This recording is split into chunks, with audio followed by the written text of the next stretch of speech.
மத்தேயு எழுதின சுவிசேஷம் 1ஆம் அதிகாரம் வசனம் 18 இருந்து 21ஆம் வசனம் முடிய நான் உங்களுக்காக வாசிக்கிறேன். மத்தேயு எழுதின சுவிசேஷம் 1ஆம் அதிகாரம் வசனம் 18 இருந்து 21ஆம் வசனம் முடிய வாசிக்க கேட்கிறேன். இயேசு கிறிஸ்துவினுடைய ஜனனத்தின் விவரமாவது, அவருடைய தாயாகிய மரியாள் யோசேப்புக்கு நியமிக்கப்பட்டிருக்கையில் அவர்கள் கூடி வரும் முன்னே அவள் பரிசுத்த ஆவியினாலே கர்ப்பவதியானாள் என்று காணப்பட்டது. அவள் புருஷனாகி யோசேப்பு நீதிமானாயிருந்து அவளை அவமானப்படுத்த மனதில்லாமல் இரகசியமாய் அவளை தள்ளிவிட யோசனையாயிருந்தான். அவன் இப்படி சிந்தித்துக் கொண்டிருக்கையில் கர்த்தருடைய தூதன் சொப்பனத்தில் அவனுக்கு காணப்பட்டு, தாவீதின் குமாரனாகிய யோசேப்பு, உன் மனைவியாகிய மரியாளை சேர்த்து கொள்ள ஐயப்படாதே. அவளிடத்தில் உற்பத்தியாயிருக்கிறது பரிசுத்த ஆவியினால் உண்டானது. அவள் ஒரு குமாரனை பெறுவாள். அவருக்கு இயேசு என்று பெயரிடுவாயாக. ஏனெனில் அவர் தமது ஜனங்களின் பாவங்களை நீக்கி அவர்களை இரட்சிப்பார் என்றார் என்பதே ஆமென். ஒரு விஷயம் கண்களை மூடி இந்த நாளுடைய பிரசங்கத்திற்காக ஜெபிக்க. பரிசுத்தமுள்ள எங்கள் நல்ல ஆண்டவரே, இந்த அருமையான பிரசங்க நேரத்திற்காக நாங்கள் நன்றி செலுத்துகிறோம். இந்த நாள்ல கூட உம்முடைய பிறப்பை பற்றி நாங்கள் சிந்திக்கும்படியாக இருக்கிறோம். இந்த நாள்ல நாங்க பார்க்க போகிறதான இந்த செய்தியை நீர் எங்களுக்கு ஆசீர்வதித்து கொடு. இது எங்களுடைய வாழ்க்கையில பெரிய காரியத்தை செய்யட்டும். இந்த வார்த்தை, நீர் ஏன் இந்த உலகத்துல வந்து பிறந்தீர் அப்படிங்கிறதான ஒரு ஆழமான புரிதலை எங்களுடைய மனதுல பதிய வைக்கட்டும். அடுத்ததாமே இந்த பிரசங்கத்தை அப்படியே நீர் ஆசீர்வதி கரம் கூட இருந்து நடத்தட்டுமாக நாங்கள் இப்படி செய்யும். இந்த ஜெபத்தை இயேசு கிறிஸ்துவின் மூலமாக ஏறெடுக்கிறோம் எங்கள் நல்ல பிதாவே, ஆமென். கிறிஸ்துமஸை நாம் ஏன் நினைவு கூற வேண்டும் அப்படிங்கிற அந்த தலைப்போடு தான் இன்னைக்கு நம்ம செய்திய பார்க்க போறோம். சரிங்களா? கிறிஸ்துமஸை குறித்து இன்றைக்கு அநேக எண்ணங்கள் இருந்து வருகிறதை, கிறிஸ்துவ வட்டாரங்கள்ல இருந்து வருகிறத நம்ம பார்க்க. கிறிஸ்துமஸ் தினம் என்று சொன்னாலே அது ஒரு கொண்டாட்ட தினமாக, அதோடு கூட ஒரு வியாபார நாளாக இன்னைக்கு அநேகமா நிறைய வியாபாரங்கள் இல்லைங்களா, நிறைய வியாபாரம் நடக்குது. ஸ்டாரு இதெல்லாம் விற்பனை அமோகமா போய்கிட்டு இருக்கிற சீரியல் பல்புல இருந்து எல்லாம் அந்த மரம் இல்ல, கிறிஸ்துமஸ் அப்படின்னாலே இன்னைக்கு உலகத்தாருடைய கண்களையும் கிறிஸ்தவர்கள் என்று சொல்லுகிற பலருடைய மனதுல இன்னைக்கு அநேகமா இருக்கிறது என்னன்னு கேட்டீங்கன்னா, கிறிஸ்துமஸ் மரம், ஸ்டாரு, கலர் பல்புகள், அப்புறம் கேக்கு, அப்புறம் நல்ல புது ட்ரெஸ்ஸஸ் எல்லாம் போட்டு ஒரு கோலாகலமா கிறிஸ்துமஸ் அப்படின்னா இதுதான். இன்னும் மோசமா இருக்கிறவங்க, அதாவது ரொம்ப மோசத்துல இருக்கிறவங்க எல்லாம் என்ன பண்றாங்க அப்படின்னா, அவங்க பார்ட்டி மாதிரி அப்படியெல்லாம் போயிடுறதுக்கு, கிளம்பி போயிடுறதுக்கு பாக்குறாங்க. இப்படி கிறிஸ்துமஸ் இன்றைக்கு உலகம் முழுவதும் இப்படித்தான் அநேகமாக அறியப்பட்டு இருக்கிறத நம்ம பாக்குறோம். இன்னும் சிலர்லாம் கிஃப்ட் எல்லாம் ஒருத்தருக்கு ஒருத்தர் கிஃப்ட் கொடுத்துக்கிறது, இது எல்லாம் இன்னைக்கு பார்க்கப்படுது. இன்னைக்கு அந்த மாதிரியான காரியங்களை தான் நம்ம தொடர்ச்சியாக பார்க்க. இன்னும் பாத்தீங்கன்னா அப்படி ஒரு கிறிஸ்துமஸ் நிகழ்ச்சிகள்லாம் நடத்துறத நம்ம பார்க்க முடியும்.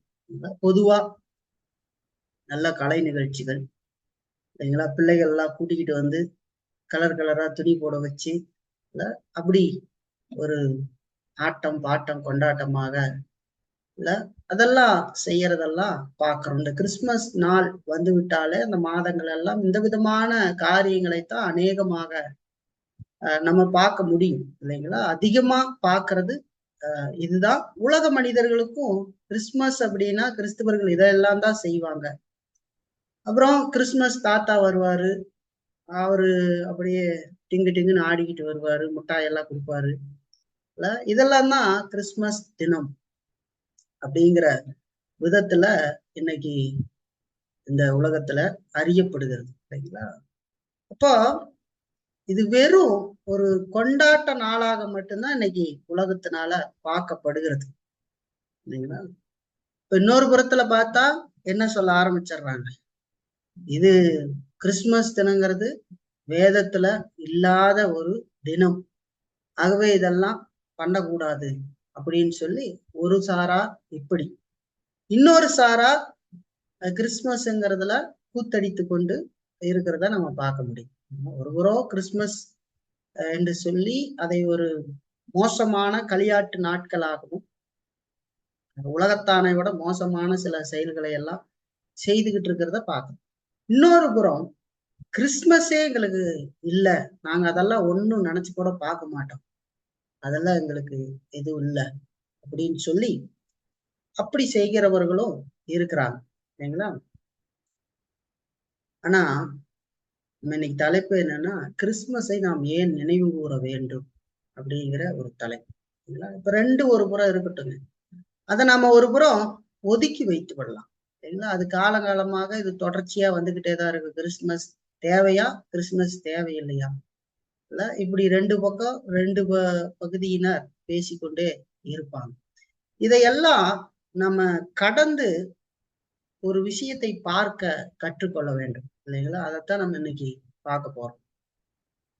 இந்த நேரத்துல ஒரு விஷயத்தை நம்ம மனதுல ஆழமா பதிய வச்சுக்கணும். அது என்னன்னு கேட்டீங்கன்னா, கிறிஸ்துமஸ் தினத்தை கொண்டாட வேண்டும் என்று சொல்லி வேதம் எங்குமே நமக்கு சொல்லவில்லை அப்படிங்கிறத நாம் மனதுல பதித்து கொள்ள வேண்டும் இல்லைங்களா? கிறிஸ்துமஸ் ஏன் நினைவு கூற வேண்டும் சொல்லிட்டு ஏன் இதெல்லாம் சொல்றேன் அப்படின்னா, இதையும் ஞாபகத்துல வச்சுக்கணும். வேதத்துல கிறிஸ்துமஸை கொண்டாட வேண்டும் என்று சொல்லி நமக்கு வேதம் சொல்லல. வேதத்துல வெளிப்படையான போதனையும் உள்ளடக்கமான போதனையும் இருக்கிறது. இப்ப உள்ளடக்கமாகவும், அதாவது வெளிப்படையாகவும் அது எதுவும் சொல்லல அப்படி கொண்டாட சொல்லி, உள்ளடக்கமாகவும் மறைமுகமாகவும் அப்படி கொண்டாடும்படியாக எந்த போதனையும் வேதத்தில் இல்லை அப்படிங்கிறத நம்ம நினைச்சு பார்க்கணும், அதை நினைவில் வைத்துக் கொள்ளணும். அப்படி இருக்கும்போது ஏன் இந்த கிறிஸ்துமஸை நாம் நினைவு கூற வேண்டும் அப்படின்னு சொன்னா, வரலாற்றுல கிறிஸ்துவ திருச்சபைகள் தொடர்ந்து பின்பற்றி வந்திருக்கிறதான இயேசு கிறிஸ்துவனுடைய அற்புதமான பிறப்பை நம்ம வருஷத்துல ஒரு நாள் இல்லைங்களா, இந்த ஒரு நாட்கள்ல ஒரு சிறப்பா நம்ம நினைச்சு பாக்குறத நம்ம ஸ்டாப் பண்ணிட்டோம் அப்படின்னு சொன்னா, நம்ம வாழ்க்கையில அதை நினைச்சு பார்க்காம போய்விடுற நிலைக்கும் கூட போறதுக்கு வாய்ப்பு இருக்குது இல்லைங்களா? அதை நினைச்சே பார்க்காம போறதுக்கான வாய்ப்பும் வந்துவிடும் இல்லைங்களா? இயேசு கிறிஸ்துவின் பிறப்பு இல்லைங்களா, இயேசு கிறிஸ்துவின் அசாதாரணமான பிறப்பு அப்படின்னு சொல்றத நான் எதை சொல்றேன்னா, அதை நினைத்து பார்க்கறதுன்னு சொன்னோன்னே நீங்க இந்த மாதிரி களியாட்டத்துல கேளிக்கைகள்ல போறதை பத்தி நான் சொல்லல. திருச்சபை வரலாறுலயும் சரி, வேதமும் இயேசு கிறிஸ்துவினுடைய பிறப்பை நமக்கு தெளிவாக சொல்லுகிறது இல்லைங்களா? இயேசு கிறிஸ்து பிறந்தது உண்மை இல்லைங்களா? இயேசு கிறிஸ்து அப்படியாக இந்த உலகத்திற்கு மனு உருவேற்று வந்தது உண்மை. ஆனால் அந்த நாளை கொண்டாடும்படியாக நமக்கு சொல்லாதிருந்த போதும் அப்படி அவர் பிறந்தது உண்மை என்று சொல்லி பார்க்கிறோம். வேதம் அதை நமக்கு சொல்லுது, அதைத்தான் நம்ம வாசிக்க கேட்டோம் இல்லைங்களா? அவர் வந்து பிறந்ததை நம்ம வாசிக்கேட்டோம். அப்ப வரலாற்றுல கிறிஸ்துவ திருச்சபை பின்பற்றி வந்திருக்கிறதான இந்த கிறிஸ்துவனுடைய அற்புதமான பிறப்பை வருஷத்துல ஒரு பகுதியில நம்ம சிறப்பா நினைச்சு பார்க்கறத நிறுத்தணும் அப்படின்னு சொன்னா, அதை எப்போதுமே நினைத்து பார்க்காமலும் மறந்து போகக்கூடிய நிலையும் ஏற்படும் என்பதை நம்ம மறந்துடக்கூடாது இல்லைங்களா? இப்ப இயேசு கிறிஸ்துடைய பிறப்பை ஆவிக்குரிய விதத்தில் நாம் நினைத்து பார்த்து ஆண்டவரை மகிமைப்படுத்த வேண்டியது அவசியம் இல்லைங்களா? இயேசு கிறிஸ்துவின் பிறப்பை நாம் நினைத்து பார்க்க வேண்டும். அது எப்படிப்பட்ட நினைவு கூறுதல் என்று சொன்னால், ஆவிக்குரிய விதத்தில் நாம் நினைத்து பார்த்து ஆண்டவரை நாம் மகிமைப்படுத்த வேண்டும் என்று சொல்லி பார்க்கணும் இல்லைங்களா? நான் ஏற்கனவே சொன்ன மாதிரி ஒரு புறத்துல கிறிஸ்துமஸ் தினம் வெறும் களியாட்டு நாளாக பயன்படுத்தப்பட்டு வருகிறது. தோரணம் கட்டுறது சர்ச்சில் இல்லைங்களா, சர்ச்சில் தோரணம் கட்டி இப்படி எல்லாம் குழந்தை இயேசு பாடல்கள் எல்லாம் ரொம்ப போட்டு அந்த மாதிரி செய்கிறதையும் நம்ம பார்க்கிறோம் இல்லைங்களா? குழந்தை இயேசு பாடல்கள் எல்லாம் போட்டு கிறிஸ்துமஸ் தாத்தா இதெல்லாம் வந்து இப்படி ஒரு புறம் அது களியாட்டு காரியமாக இன்னைக்கு இருக்கிறத நம்ம பார்க்கணும். இன்னொரு புறம் அது நினைத்தே பார்க்க கூடாது என்கிற நிலையும் பலரிடத்துல இருக்கு இல்லைங்களா.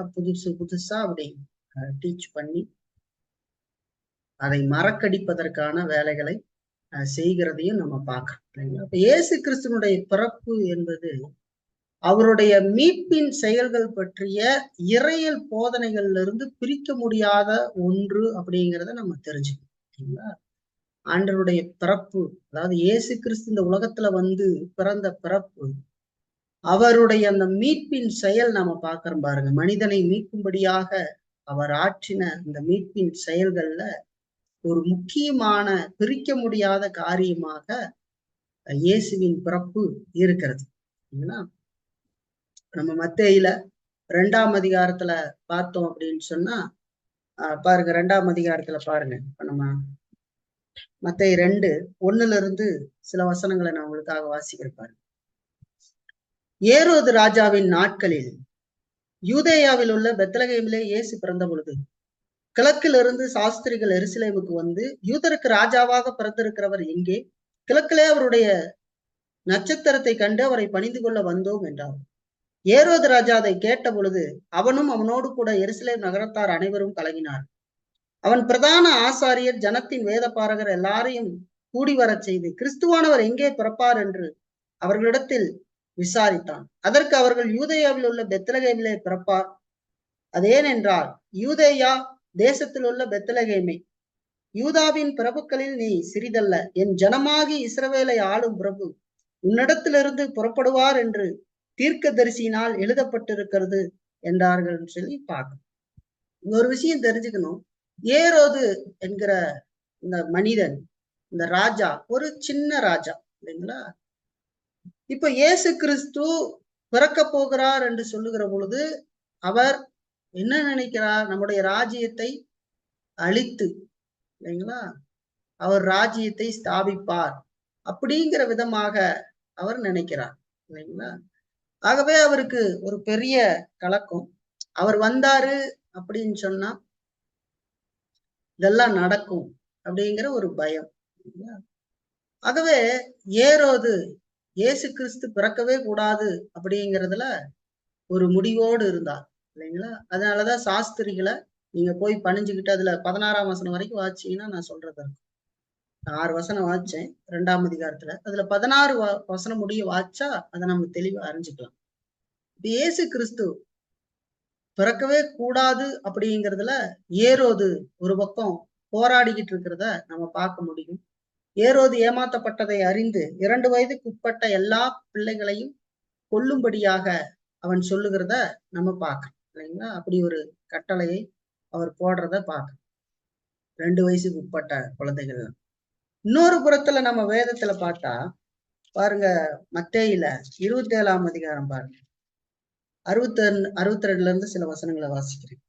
மத்தேயு 27ஆம் அதிகாரம் 62ஆம் வசனம். ஆயத்த நாளுக்கு பின்னான மறுநாளிலே பிரதான ஆசாரியரும் பரிசேயரும் பிலாத்துவினிடத்தில் கூடி வந்து, ஆண்டவனே, அந்த எத்தன் உயிரோடு இருக்கும்போது 3 நாட்களுக்கு பின் எழுந்திருப்பேன் என்று சொன்னது எங்களுக்கு ஞாபகம் இருக்கிறது. ஆகையால் அவனுடைய சீசர்கள் ராத்திரியில வந்து அவனை களவாய் கொண்டு போய் மரித்தோரிலிருந்து எழுந்தார் என்று ஜனங்களுக்கு சொல்லாதபடிக்கும் முந்தின எத்தை பார்க்கிலும் பிந்தின எத்து கொடிதாகாதபடிக்கு நீர் 3 நாள் வரைக்கும் கல்லறையை பத்திரப்படுத்தும்படி கட்டளையிட வேண்டும் என்றார்கள் என்று சொல்லி பார்க்க இல்லைங்களா. அந்த மாதிரி அவங்க போய் கல்லறைய பத்திரப்படுத்துறாங்க. இங்க என்ன நடக்குது? இந்த யூதர்களும் ரோமர்களும் இயேசு கிறிஸ்து மரித்து உயிர்த்தளவே இல்லை அப்படிங்கிறத நிரூபிக்கிறதுக்கு வரலாற்றுல போராடினத நம்ம பார்க்கிறோம். ஒருபுறம் இயேசு கிறிஸ்து பிறக்கவே இல்லை அப்படின்னு அப்படி அந்த விதமாக ஏரோது போராடுகிறத பார்க்கிறோம்.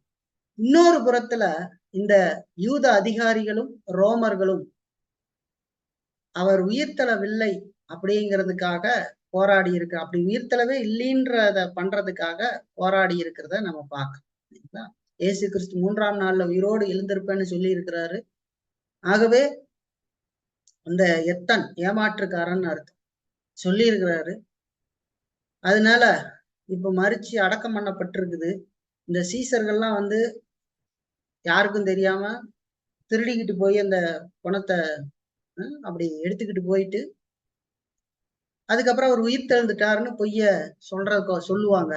அப்ப முதல்ல அவங்க ஏமாத்தினதை விட பின்னாடி ஏமாத்துற ஏமாத்து பயங்கரமா இருக்கும் அப்படின்னு சொல்லி அதை காவல் பண்ணணும்னு சொல்றாங்க. அந்த மாதிரியே அவங்க ஒரு பெரிய கல்லை வச்சு அந்த கல்லறையை முத்திரை போடுகிறத பார்க்க இப்ப எப்படி போராடி இருக்கிறார்கள் என்று சொல்லி பார்க்கணும். ஆனா இத்தனைக்கும் மத்தியில வேத வார்த்தைகளின்படி மனுஷகுமாரன் ராஜாவாக இந்த உலகத்துல பிறந்து மரித்து உயிர்த்தெழுந்தார் என்று சொல்லி பார்க்கணும். மனிதன் போராடுகிறான் இல்லைங்களா? ஏரோது ஒருபுறம் போராடுகிறான், ஆண்டவர் பிறக்கவே இல்லைங்கிறத சொல்றதுக்கு வரலாற்றுல. இன்னொரு புறத்துல அப்படி வந்தவர் உயிர்த்தளவே இல்லைன்னு யூத அதிகாரிகளும் ரோமர்களும் போராடுகிறார்கள். ஆனா கடவுளுடைய வார்த்தை அங்க பலமாக செயல்படுகிறத பாக்குறோம். யார் எப்படி தடுக்க முயன்றாலும் மனுஷகுமாரன் ராஜாவாக இந்த உலகத்துல பிறந்து மரித்து உயிர்த்தெழுந்தார் என்று சொல்லி பார்க்கணும். அப்ப இங்கதான் நம்ம ஒரு விஷயம் நல்லா தெரிஞ்சுக்கணும்.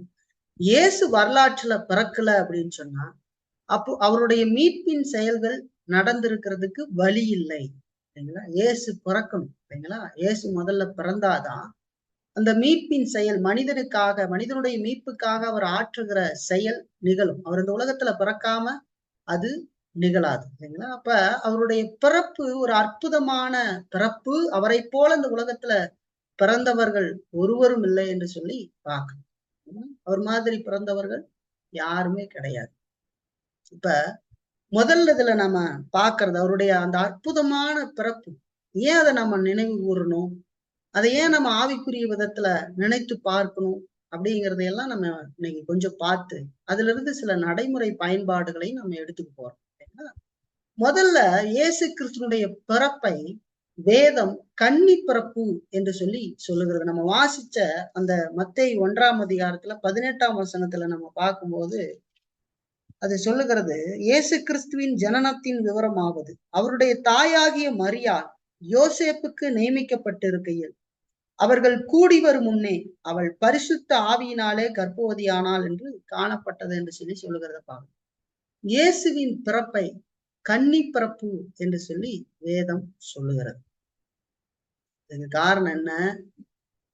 மரியாள் திருமணத்துக்கு முன்பாகவே தனக்கு நிச்சயம் பண்ணப்பட்டிருக்கிற யோசேப்போடு எந்த திருமண வாழ்க்கையும் வாழ்றதுக்கு முன்னாடியே பரிசுத்த ஆவியினுடைய செயலினால் இந்த பெண் கர்ப்பம் தரித்து இயேசு கிறிஸ்துவை பெற்றெடுத்தார் என்று சொல்லி பார்க்க இல்லைங்களா?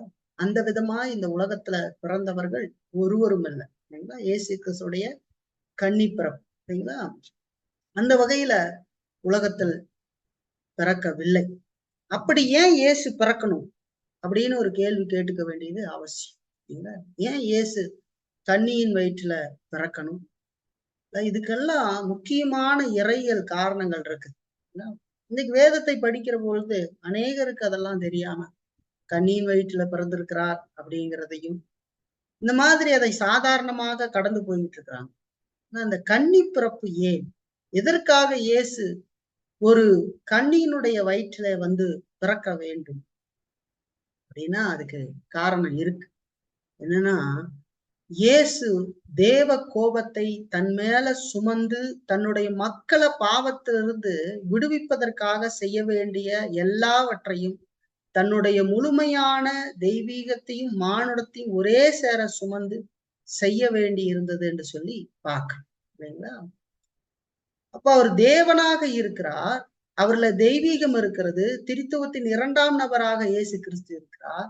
அவர் இந்த உலகத்திற்கு மனு உருவேற்று வருகிறார் என்று சொல்லி பார்க்கிறோம் இல்லைங்களா? அவர் தேவனாக இருக்கிறவர் மனிதனுடைய பாவத்திலிருந்து அவனை விடுவிப்பதற்கு இந்த தெய்வீகத்தோடும் மானுடத்தையும் அவர் இணைத்து கொள்ள வேண்டி இருந்தது என்று சொல்லி பார்க்கிறோம் இல்லைங்களா? அப்ப இயேசு கிறிஸ்து ஒரு தாயின் வயிற்றுல சாதாரணமாக எல்லாரும் பிறக்கிற மாதிரி பிறக்க முடியாது அப்படிங்கிறத நம்ம ஞாபகத்துல வச்சுக்கணும். இல்ல இன்னைக்கு உலகத்துல எல்லாரும் பிறக்கிறாங்க இல்லைங்களா, அந்த விதமாக பிறக்க முடியாது. ஏன்னா அந்த வகையில பிறக்கிற யாருமே சாதாரண மனிதர்களாக மட்டுமே இருக்க முடியும். பாவம் இருக்கும். சாதாரண மனுஷனாதான் இருப்பான். அந்த உலகத்துல பிறக்கிற ஒவ்வொருவரும் பாவிகளாக பிறக்கிறார்கள். சாதாரண மனுஷரா மட்டும்தான் இருக்கும். இப்ப இயேசு ஆண்டவராக இருக்கிறதுனாலையும் முழு மானுடத்தோடு பிறக்க வேண்டி இருந்ததுனாலும் திரித்துவ தேவனின் மூன்றாவது ஆள் தத்துவமாகிய பரிசுத்த ஆவியானவர் மரியாளுடைய வயிற்றுல அற்புதமாக இயேசு கிறிஸ்து பிறக்கும்படி செய்தார் என்று சொல்லி பார்க்க. இந்த விதமாக பிறந்தவர்களும் பிறக்க போகிறவர்களும் ஒருவரும் இல்லை. வரலாற்றுல இனி எப்பொழுதும் அது நிகழாது. அப்படிப்பட்ட பிறப்பு இயேசுவினுடைய பிறப்பு. இது ஒரு அற்புதமான பிறப்பு. இதெல்லாம் நம்ம பார்க்கும்போது எவ்வளவு மேலான காரியம் நடந்திருக்குது அப்படிங்கிறத நம்ம கொஞ்சம் நினைச்சு பார்க்கணும். இப்ப சர்வ வல்லவரான தேவன் இயேசு ஒரு ராஜா மாதிரி இந்த உலகத்துல பிறக்கல இல்லைங்களா. உலகத்துல இந்த உலகத்தையே உண்டாக்கின தேவன் அவர் பிறக்கிற பொழுது பயங்கரமான ஒரு வசதியான ஒரு இடத்துல அப்படி அவர் பிறக்கல இல்லைங்களா. வேதம் நமக்கு சொல்ற மாதிரி ஒரு சிலருக்கு மட்டுமே தெரிந்த விதமாக இயேசு சாதாரணமாக ஒரு மாட்டு கொட்டாயில முன்னணையில முன்னணை என்று சொன்னா மாட்டு அந்த மாடுகள் கட்டப்பட்டு இருக்கிற அதைத்தான் நம்ம காட்டுது. அப்போ சாதாரணமாக ஒரு மாட்டு கொட்டையில இயேசு கிறிஸ்து பிறந்ததை நம்ம பார்க்கல. இப்ப இயேசு பிறந்த போது அதாவது இயேசு பிறக்க போவத அன்றைக்கு தெரிந்த அதை குறித்து அறிந்து கொண்ட ஏரோது அவருடைய பிறப்பை தடுக்கிறதற்கு முயற்சி செய்தத நம்ம பார்க்கணும் இல்லைங்களா. இன்றைக்கும் அதே நிலைகளை அநேகர் செய்கிறத பார்க்கிறோம் இல்லைங்களா. இயேசு கிறிஸ்துவனுடைய அந்த பிறப்பு கன்னி பிறப்பு, அவர் கன்னியின் வயிற்றுல பிறக்கல அப்படின்னு சொல்றதுக்கு வரலாற்றிலேயே நிறைய பேர் எழும்பி இருக்கிறார்கள் இல்லைங்களா. அதை மறுதளிப்பதற்காக கன்னி வயிற்றில் பிறந்தார் அப்படிங்கிறத மறுதளிக்கிறதுக்காக அன்றைக்கு அநேகர் எழுந்திருக்கிறாங்க இல்லைங்களா. இன்றைக்கு வரைக்கும் அப்படிப்பட்டவர்கள் இருக்கிறார்கள். அவர் கன்னி வயிற்றில பிறக்கல அப்படிங்கிறது மாதிரி வேதத்துக்கு முரணான காரியங்களை செய்கிறவர்கள் இருக்கிறாங்க. அதோடு இந்த பிறப்பையே நினைத்து பார்ப்பதற்கு இல்லாத என்னென்னலாம் வேலை செய்ய வேண்டுமோ அந்த வேலைகளை எல்லாம் இன்றைக்கு செய்கிறவர்களும் இருக்கிறாங்க இல்லைங்களா. இந்த பிறப்பின் சிந்தனையே மனிதனுக்கு இல்லாத அளவுக்கு இல்லைங்களா அப்படி செய்கிறவர்களும் இன்னைக்கு கிளம்பி இருக்கிறத பார்க்கிறோம் இல்லைங்களா. இப்போ இயேசுவினுடைய அந்த கன்னி பிறப்பு கிறிஸ்துவத்தினுடைய அசைக்க முடியாத அடிப்படை போதனைகள்ல ஒன்னாக இருக்கிறதுங்கிறத நம்ம தெரிஞ்சுக்கணும் இல்லைங்களா. இயேசுனுடைய கன்னி பிறப்பு. அந்த வகையில இயேசு பிறக்கல அப்படின்னு சொன்னா பாவிகளுக்கு பாவ மன்னிப்புக்கோ நித்திய வாழ்வுக்கோ வழியே இல்லாமல் போயிருக்கும் என்பதை நம்ம மறந்துடக்கூடாது. எல்லாரும் நரகத்துக்கு தான் போய் சேருவார்கள். இந்த உலகத்துல பிறக்கிற ஒவ்வொருவரும் நரகத்திற்கு தான் போய் சேருவார்கள். இப்ப இயேசுனுடைய கன்னி பிறப்பை மறுதளிக்கிறவன் ஒரு கிறிஸ்துவனாக இருக்க முடியாது இல்லைங்களா. அவனை ஒரு கிறிஸ்துவனாகவே பார்க்க முடியாது. அவருடைய கன்னி பிறப்பை அவர் வழக்கமாக மனிதன் பிறக்கிற மாதிரி இல்லாமல் கன்னியின் வயிற்றிலே பிறந்தார் என்று சொல்லி வேதம் சொல்லுகிறது. அப்படிப்பட்ட அற்புதமான பிறப்பை ஒரு மனிதன் மறுதளிக்கிறான் என்று சொன்னா உண்மையான கிறிஸ்துவனாக இருக்க முடியாது. அப்ப இயேசுனுடைய பிறப்பு அது அற்புதமானது இல்லைங்களா. அந்த மாதிரி இந்த உலகத்துல யாருமே பிறந்ததில்லை. ஒரு திருமணம் ஆகாமல் இல்லைங்களா ஒரு பெண் தானாக அப்படி கருத்தரிக்க முடியுமா. அப்போ இந்த உலகத்திலேயே அப்படி பிறந்த ஒரே ஒருவர் இயேசு கிறிஸ்து மட்டும்தான் என்று சொல்லி பார்க்கிறோம். அவர் அப்படி பிறக்கவில்லை என்று சொன்னால் நமக்கு பாவ மன்னிப்போ மீட்போ கிடையாது என்று சொல்லி நாம் பார்க்கிறோம். ஆக இயேசு கிறிஸ்துவனுடைய பிறப்பை நாம் எந்த அளவுக்கு போற்றி நம்ம பாடி கடவுளை ஆராதிக்கணுங்கிறத தெரிஞ்சுக்கணும். ஏன்னா நம்ம பாட்டு பாடணும், வெத்தலையில் பிறந்தவரை போற்றி துதி மனமே. அந்த பாட்டுல எவ்வளவோ அர்த்தமான வார்த்தைகள் இருக்கிறது. ஆனா இன்றைக்கு அதையெல்லாம் வேடிக்கை பாடல் மாதிரி ஆக்கி விளையாட்டுத்தனங்களை பண்ணிக்கிட்டு இருக்கிறத நம்ம பார்க்கணும். சரிங்களா? அப்படி இல்லை. அதுல இருக்கிற வார்த்தைகள் எல்லாம் கூர்ந்து கவனிச்சீங்கன்னா வச்சுக்கோங்க. முன்பு அவர் சொன்னபடி முடிப்பதற்காக மோட்சம் விட்டு தாழ்ச்சியுள்ள முன்னணியில வேதத்துல முன்பாக சொன்ன அந்த தீர்க்க தரிசனத்தின்படி இயேசு கிறிஸ்து இந்த உலகத்திற்கு வந்தார். அதை செய்து முடிப்பதற்காக ஒரு பாலகனாக இந்த உலகத்துல வந்து பிறந்தார் என்று சொல்லி அது காட்டுகிறது. அதோட சிங்காசனத்தை விட்டு அவர் இங்க வந்தார் அப்படின்னு சொல்லி அவர் தேவன் இல்லைங்களா? அவர் எவ்வளவு பெரிய சர்வ ஏகாதிபத்தியுடைய கடவுள். அவர் இங்க தாழ்மையான நிலையை எடுத்து வந்தார். தம்முடைய மக்களை மீட்பதற்காக, எந்த தகுதியும் இல்லாத மக்களை மீட்பதற்காக அவர் வந்தார். இந்த பாட்டு மறுபடியும் ஒருக்கா நீங்க போய் பாருங்க, ரொம்ப அற்புதமா இருக்கு. சரிங்களா? அந்த பாட்டு ஒரு பழைய பாட்டு தான் அந்த பாட்டு. ஆனா அது எவ்வளவோ வேடிக்கையா போயிடுச்சு.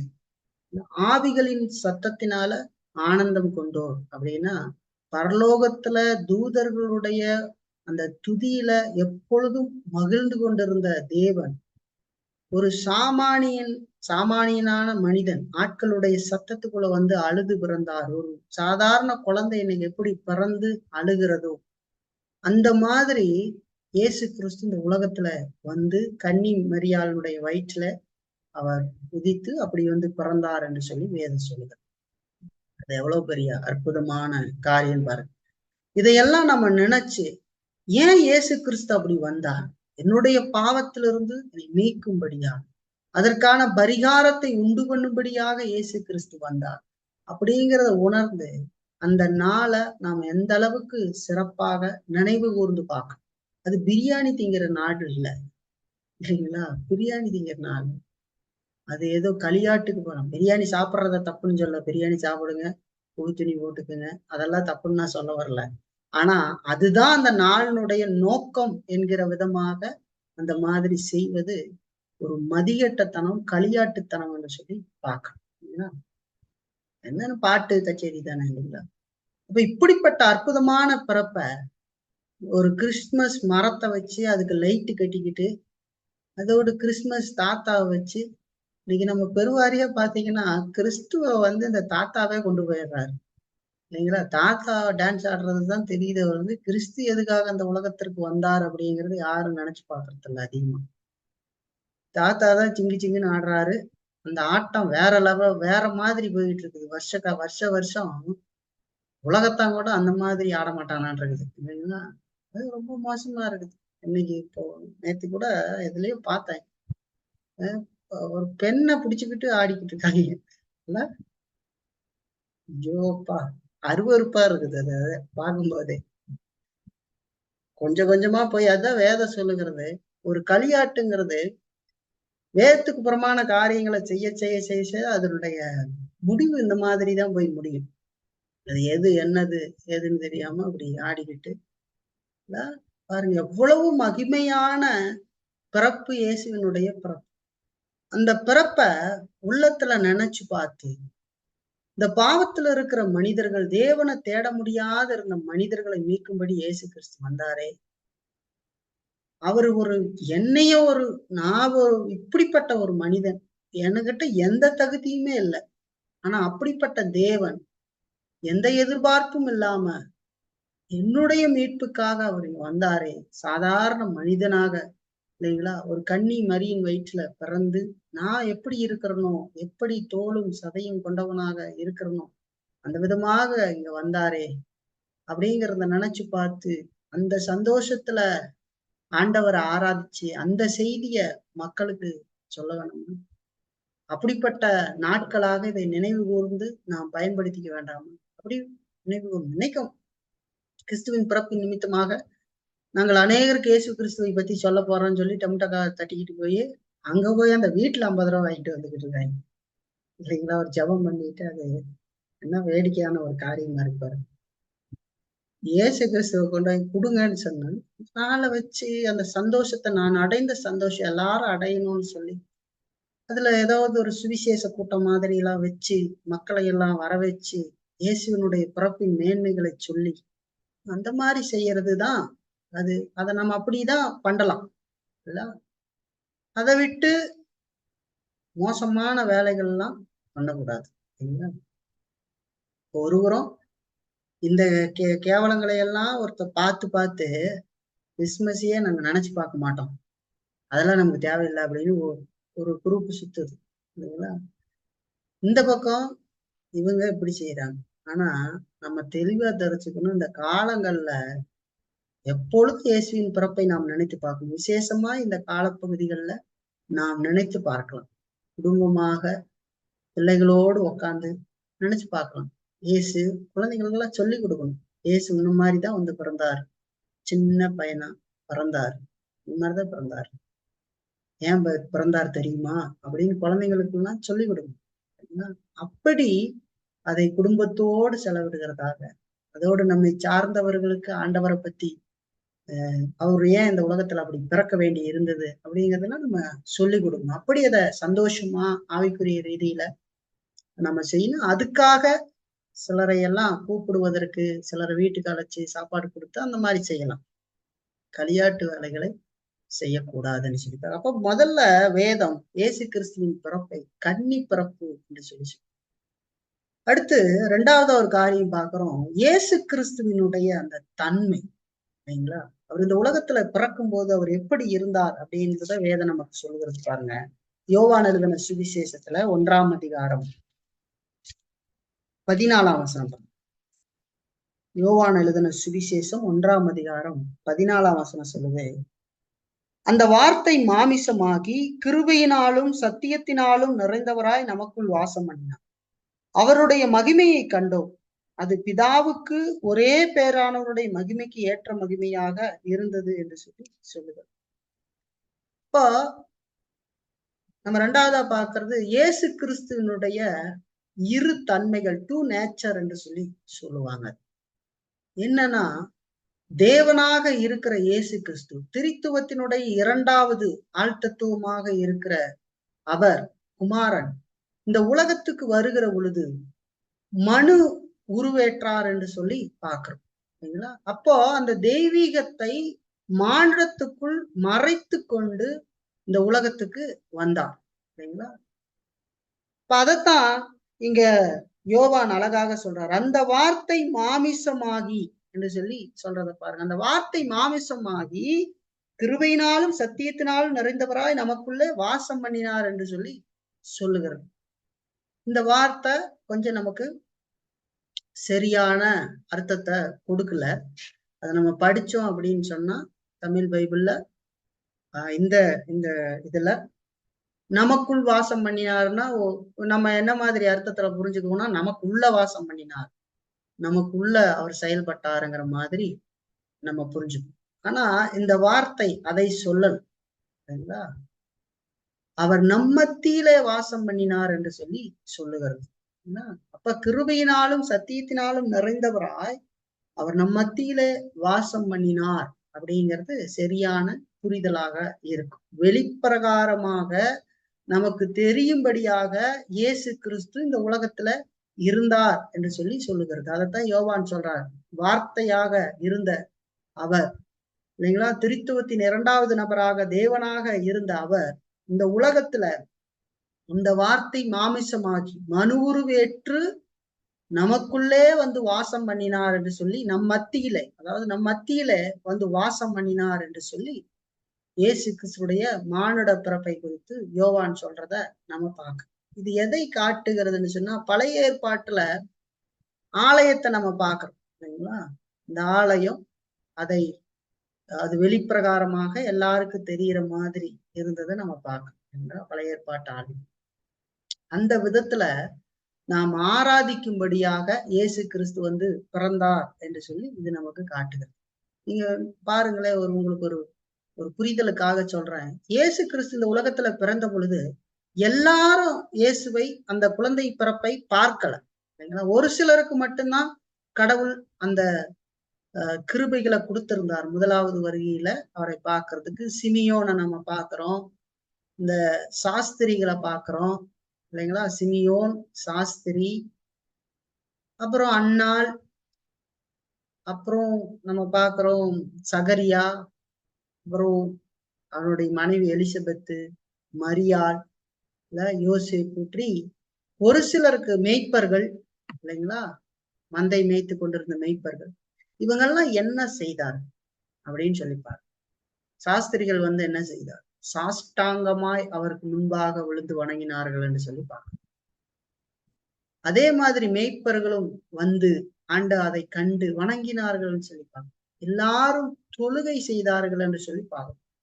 இப்ப பழைய ஏற்பாட்டுல ஆலயம் எப்படி இருக்குதோ அந்த விதத்துல நம் மத்தியில நாம் ஆராதிக்கும்படி பிறந்தவராக இயேசு இருக்கிறார் என்பதை யோவான் இங்க நமக்கு தெளிவாக சொல்றார் இல்லைங்களா. அப்ப இதை நம்ம ஞாபகத்துல வச்சுக்கணும்.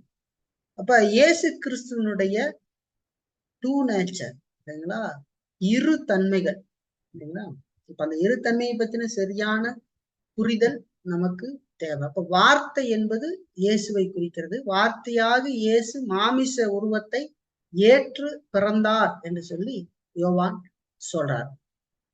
இப்ப பாருங்க, இது எவ்வளவு வேதம் சொல்லுகிற இயேசுவின் பிறப்பை பற்றின ஒரு மிகப்பெரிய அற்புதம் இது இல்லைங்களா. இதை ஆவிக்குரிய விசுவாசத்தால் புரிஞ்சுக்க முடியுமே தவிர ஆவியினால பிறக்காதவர்களால் இதை புரிந்து கொள்ள முடியாது. அதாவது ரட்சிக்கப்படாதவர்களால் இதெல்லாம் புரிஞ்சுக்கவே முடியாது.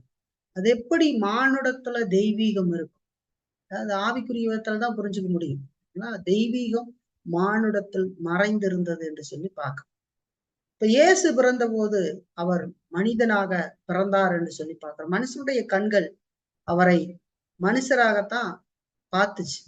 அதனாலதான் நீங்க பாத்தீங்கன்னா, நீ மனுஷனா இருக்க உன்னை தேவன் என்று சொல்றது எப்படின்னு சொல்லி அப்பப்ப யூதர்கள் அவர் மேல கல்லறியறதுக்கு பாக்குறதும், அவரை கேள்வி கேட்கறது. ஏன்னா நார்மலா இயேசுவை பார்த்தா அவங்க பார்க்கிற பொழுது சாதாரண மனிதராகத்தான் தெரிகிறார். அன்றாடம் அவர்களோடு எந்திரிக்கிறார்.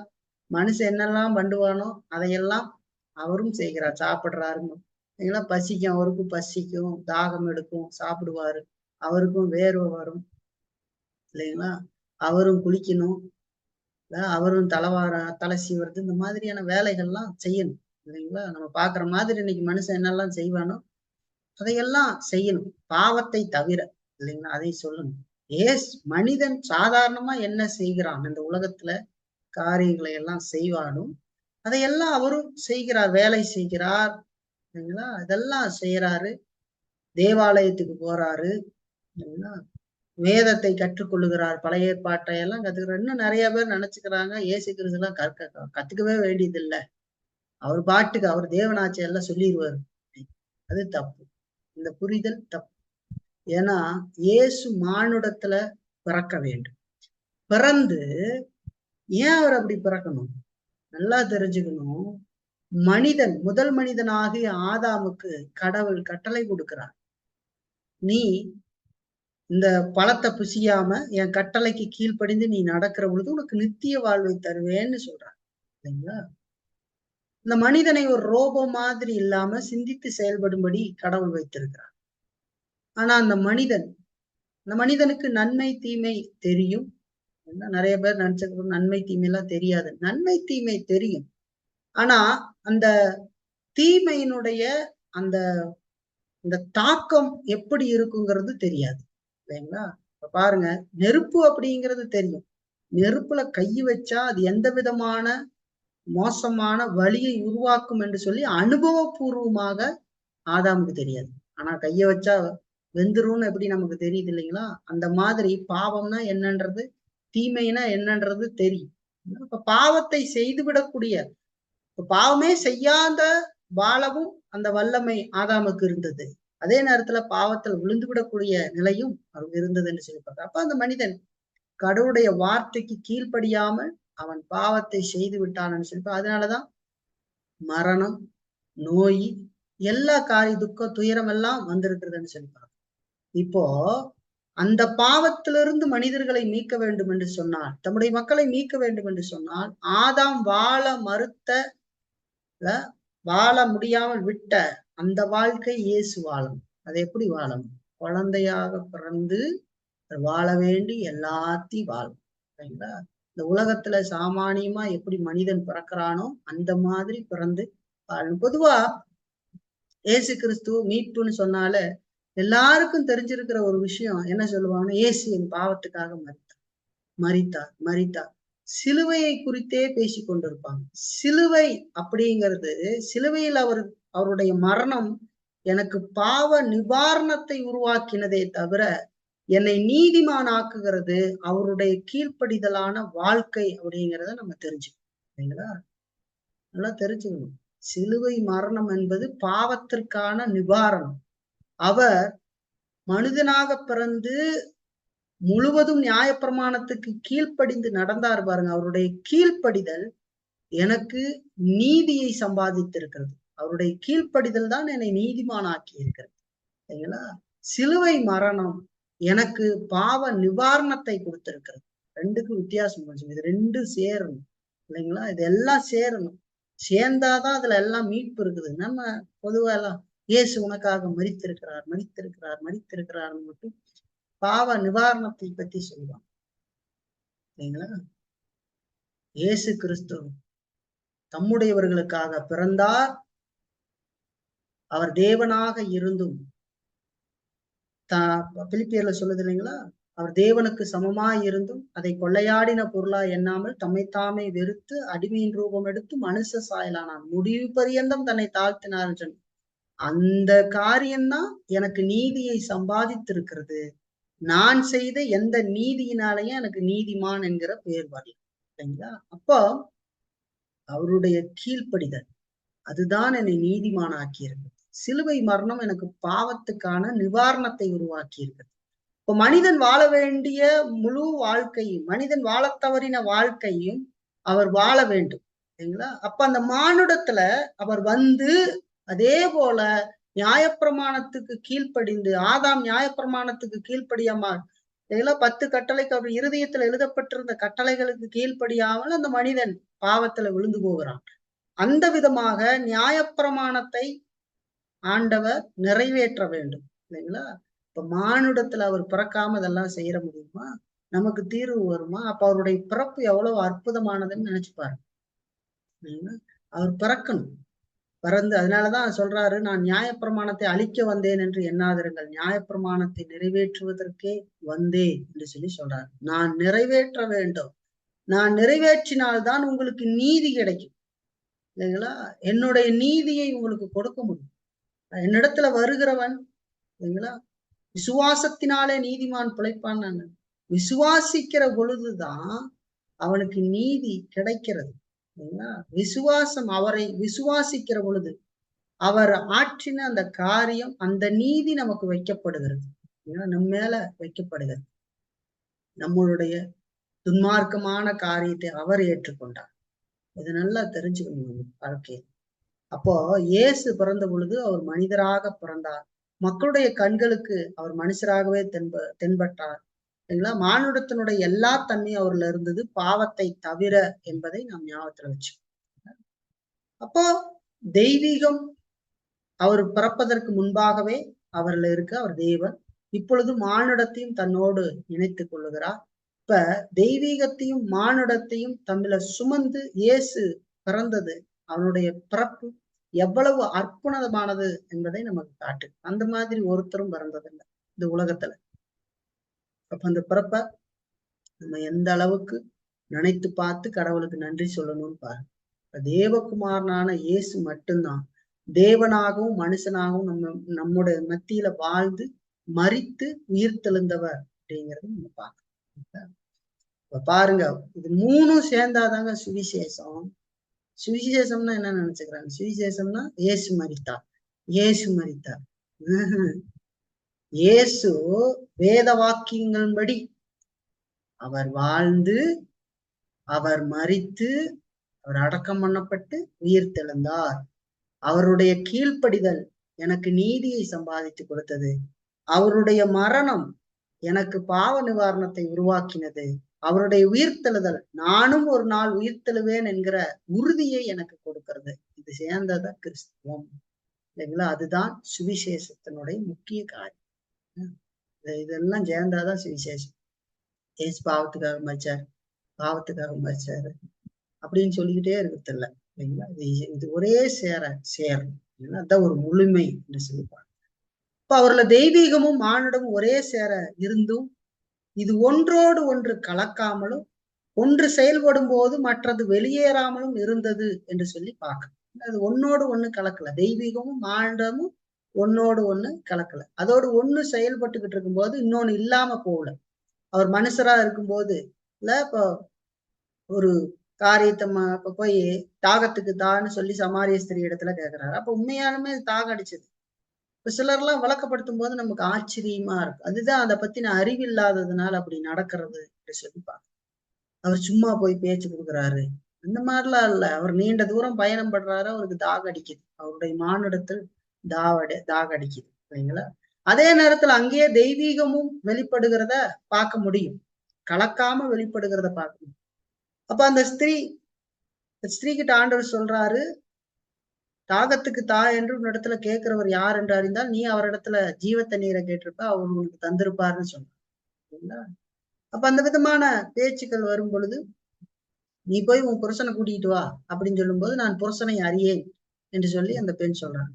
ஆமா அப்படின்னு சொல்லி, ஏற்கனவே உனக்கு இத்தனை பேர் இருந்தாங்க, இப்ப இருக்கிறவங்க கூட இல்ல அப்படின்னு சொல்லி யாரும் அறியாத ஒரு காரியத்தை சொல்லும் போது அங்க தெய்வீகம் வெளிப்படுகிறத பார்க்கணும்.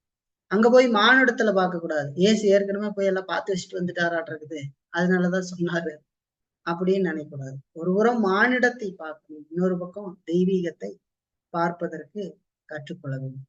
இயேசு கிறிஸ்து இவங்க படகுல போகும்போது இயேசு கிறிஸ்து நித்திரையா இருக்கிறார் இல்லைங்களா? நித்திரையா இருக்கும்போது அவர் நித்திரையா தூங்கிட்டு இருக்கிறார். அவர் களைப்பா தூங்கிட்டு தான் இருக்கிறார் இல்லைங்களா?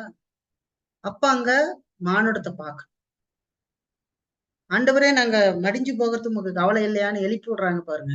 எழுப்பி விட்டோன்னே எந்திரிச்சு இயேசு கிறிஸ்து நின்று ஏன் அப்படி பயப்படுறீங்க அப்படி எல்லாம் உங்களை கொஞ்சம் கடிந்து கொண்டுட்டு காற்றையும் கடலையும் நோக்கி அவர் சொல்லுகிற பொழுது அது அப்படியே அமர்ந்து போகிறது. அங்க அவருடைய தெய்வீகம் இதை பார்த்து புரிஞ்சுக்கிறதுக்கு பக்குவம் இல்லைங்களா? அப்ப தெய்வீகமும் மானிடமும் ஒன்றோடு ஒன்று கலக்காமல் ஒன்று செயல்படும் போது மற்றது வெளியேறாமல் இருந்திருக்கிற இந்த காரியத்தை, இந்த தெய்வீக செயலை வார்த்தைகள்னால நம்ம முழுமையாக விவரித்து விடவே முடியாது. அப்படி பிறந்தவர் தான் இயேசு கிறிஸ்து. அற்புதமாக அவர் பிறந்தார் இல்லைங்களா? இப்ப கடவுளுடைய தெய்வீகத்தை வேதம் நமக்கு விளக்கி இருக்கிற அளவுக்கு மட்டும்தான் நம்ம விளங்கிக்க முடியும். அப்ப தேவனும் மனுஷனுமாக இயேசு நம்ம மத்தியில பிறந்தார் அப்படிங்கிற அவருடைய பிறப்பை பற்றின இந்த காரியம் எவ்வளவு மேலானது அப்படிங்கிறத நம்ம நினைச்சுப்பாங்க இல்லைங்களா? இப்போ ஒரு புறம் அவர் மனிதனாக இந்த உலகத்துல இந்த மானுடத்துல இருக்கிறார், இன்னொரு புறம் தெய்வீகம். இப்ப மனிதனுக்கு சார்பாக அவனுடைய காரியங்கள் எல்லாம் செய்வதற்கு இந்த மானுட தேவை. அதே நேரத்தை அந்த மனிதனை மீட்பதற்கு இல்லைங்களா அவர் தேவனாலதான் முடியும், மனுஷனால முடியாது. அதுக்கு அவருடைய தெய்வீகம் தேவை இல்லைங்களா? பிதாவோடு மத்தியஸ்தராக இங்க இடையில மனிதனுக்கும் தேவனுக்கு இடையில மத்தியஸ்தராக இருந்தவர்களை ஒன்று சேர்த்துவதற்கு ஆண்டவருக்கு இந்த இரண்டும் தேவை என்று சொல்லி பார்க்கணும். அப்படி பிறந்தவர் இயேசு கிறிஸ்து மட்டும்தான், வேற யாரும் இல்லை இல்லைங்களா? இப்ப இயேசு கிறிஸ்து கன்னித்தன்மையோடு இருந்த மரியாளுடைய வயிற்றுல பிறந்தது மட்டும் இல்ல, தெய்வீகத்தையும் மானுடத்தையும் தன்னில ஒரே சேர கொண்டிருந்து பரிசுத்த ஆவியினாலே பிறந்ததுதான் அவருடைய பிறப்பினுடைய அற்புதமாக இருக்குது. இதெல்லாம் நம்ம நினைச்சு பாக்குறோமா?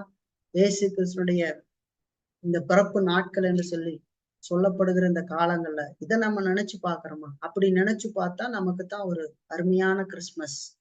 கேக்க நினைச்சு பார்த்து உலகத்தான் மாதிரி எதையா பண்ணிக்கிட்டு இருந்தா அதுக்கு பேரு கிறிஸ்துமஸ் கிடையாது, அதுக்கு பேரு களியாட்டுன்னு சொல்லுவாங்க இல்லைங்களா?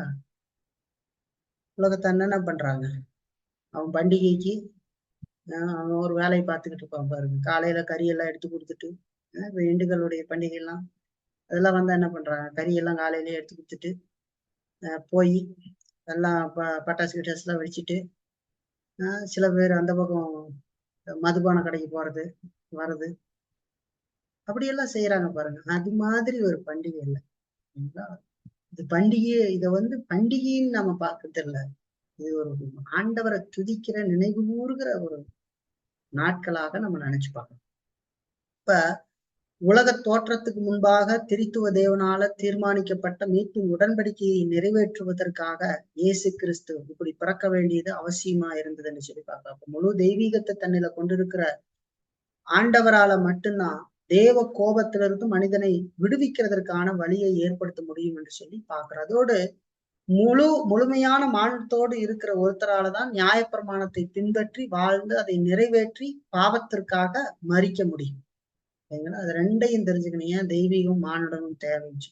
அப்ப இதை பூர்ணமா நிறைவேற்றுவதற்கு இயேசு தெய்வீகத்தோடும் மானுடத்தோடும் பிறக்க வேண்டி இருந்தது என்று சொல்லி பார்க்க பாருங்க, அவ்வளவு அற்புதமான காரியம். இப்ப இயேசுனுடைய பிறப்புல அவருடைய கன்னி பிறப்பு எந்த அளவுக்கு முக்கியமா இருக்கோ அந்த அளவுக்கு அவருடைய தெய்வீகமும் மானுடம் இணைந்து காணப்படுவதும் முக்கியமா இருக்கு. இதை மறந்துருப்பார். கிறிஸ்தனுடைய பிறப்பை நாம் நினைக்கிற பொழுது இதையெல்லாம் நம்ம நினைச்சு பார்க்கணும். அவருடைய கன்னி பிறப்பை நினைச்சு பார்க்கணும். இயேசு பிறந்தாருன்னு தும்முட்டக்கா தட்டிக்கிட்டு போயிடக்கூடாது. அவர் எப்படி பிறந்தார், என்ன விதமாக பிறந்தார், என்ன தன்மைகளை கொண்டு பிறந்தார் அப்படிங்கிறதெல்லாம் பார்க்க. இதுல இருந்து இயேசுனுடைய பிறப்பின் மகத்துவத்தை நம்மளால உணர முடியும். சரிங்களா? பாருங்க, இப்படிப்பட்ட பிறப்ப வெறும் கிறிஸ்துமஸ் தாத்தாவோட அலங்காரத்தோட மரத்தோட ஒப்பிட முடியுமா? வீட்டுல மரத்தை வாங்கி லைட்டை கட்டி விட்டுறதுல ஒப்பிட முடியுமா? வந்த உடனே மரத்தை பாக்குற கிறிஸ்துமஸ் மரம் வாங்கிட்டீங்களான்றது, கிறிஸ்துமஸ் எப்பயா மரத்துக்கு போச்சு அப்படின்னு ஒரு கேள்வி இருக்குமா?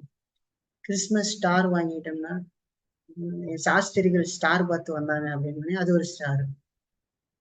அப்புறம் கழுத மேல வந்தாங்கன்னா கழுத ஒண்ணு வாங்கி வச்சிருக்காரு. அப்படியெல்லாம் வைக்க முடியுமா? வைக்கக்கூடாது. அதெல்லாம் பண்ணிக்கிட்டு இருக்கக்கூடாது. அந்த மாதிரியான வேலைகள், அலங்கார வேலைகள் எல்லாம் பண்ணிக்கிட்டு அதெல்லாம் பண்றது அழகா நினைவு கூறுகிறது.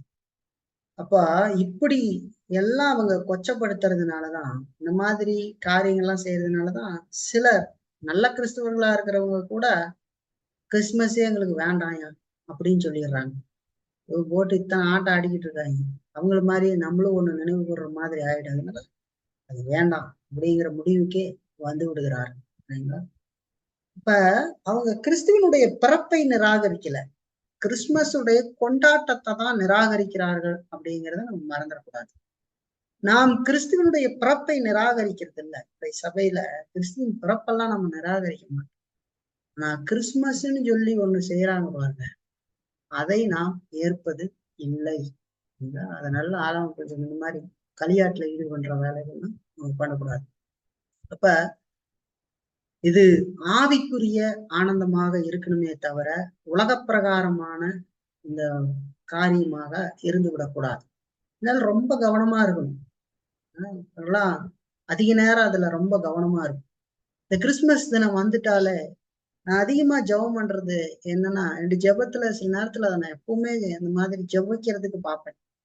கிறிஸ்துமஸ பண்டிகையாக்கி நான் பாவத்தை சேர்த்துடக்கூடாதுன்றது ரொம்ப கவனமா இருக்கணும். எங்கேயாவது கோளாறு பண்ணி அதை பண்டிகை ஆகிறதுக்கான வேலையை பண்ணிடக்கூடாது இல்லைங்களா? அதனாலதான் இவ்வளவு இதா சொல்றேன். சரிங்களா? இது நினைவு கூறுகிறேன் நான்.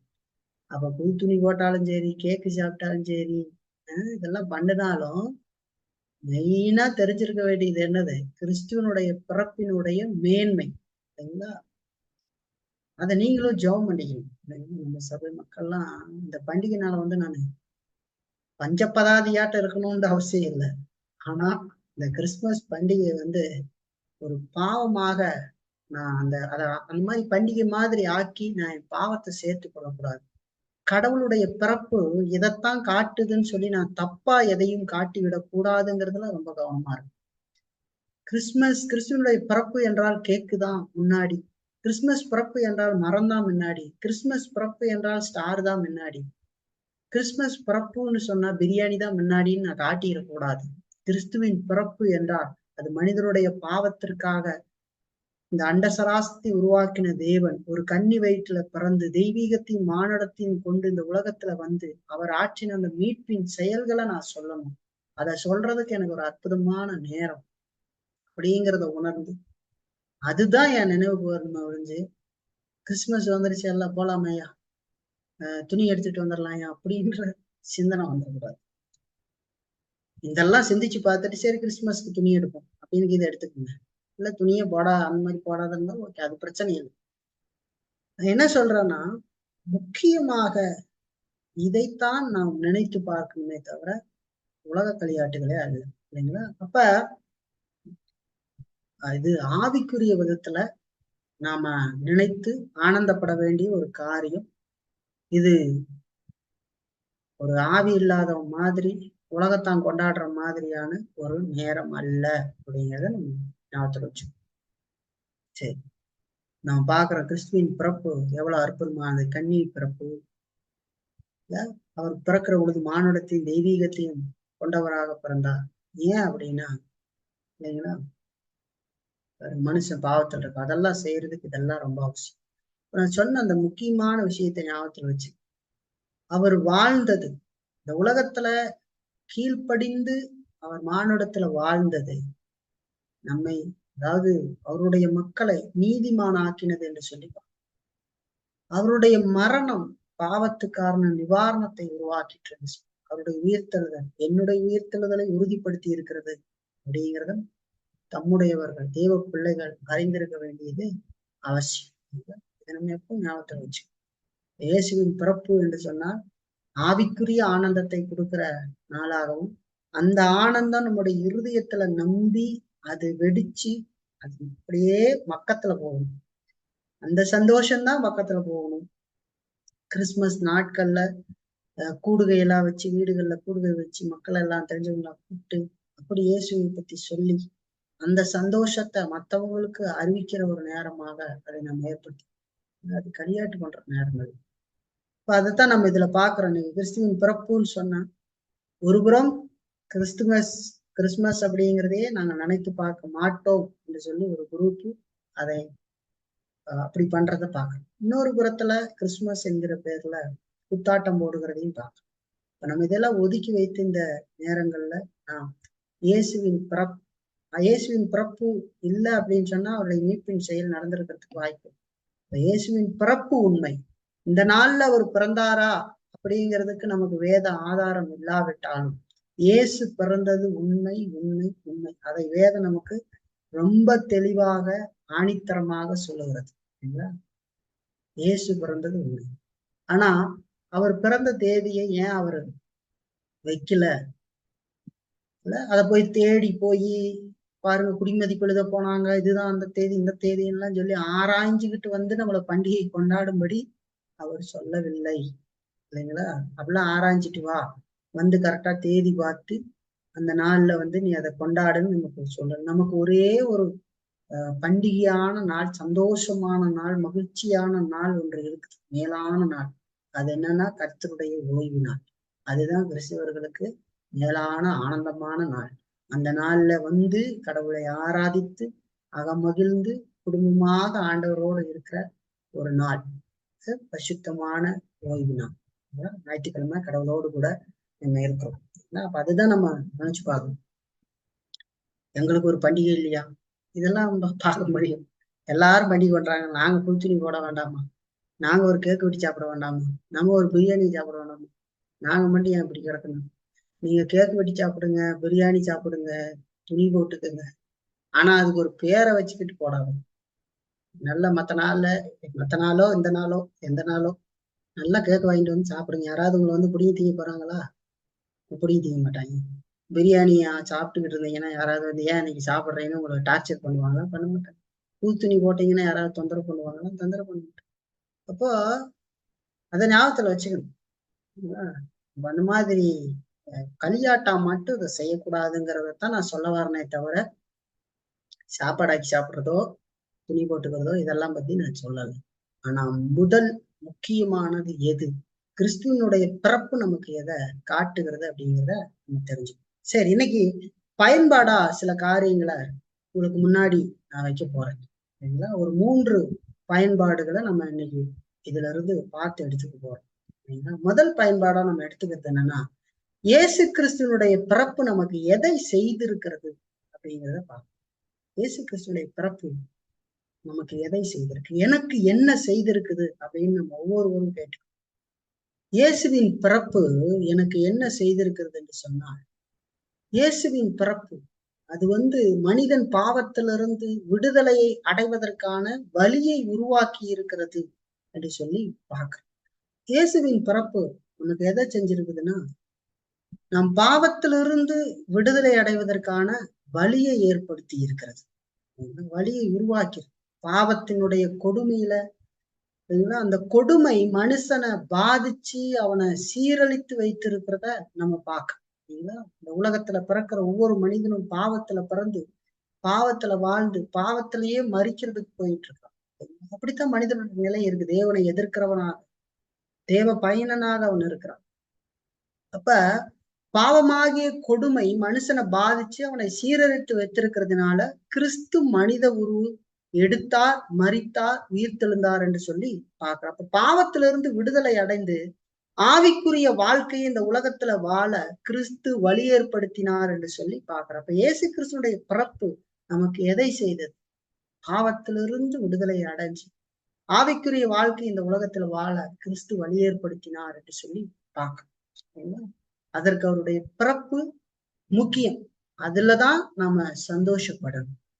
பாவத்துல மரித்து நரகத்துக்கு போகாதபடிக்கு தேவகுமாரனாக இயேசு கிறிஸ்து இந்த உலகத்துல வந்து எனக்காக பிறந்து என் பாவத்தை சுமந்து மரித்து உயிர்த்தெழுந்த அந்த நீதியை நான் விசுவாசிக்கும்படி செய்து அந்த நீதி எனக்கு கொடுத்து அவருடைய பிள்ளையாக என்னை வைத்திருக்கிறாரே, எவ்வளவு மேலான சந்தோஷம்னு நினைச்சுப்பாங்க. இயேசு கிறிஸ்துவின் பிறப்பு நமக்கு என்ன செய்து?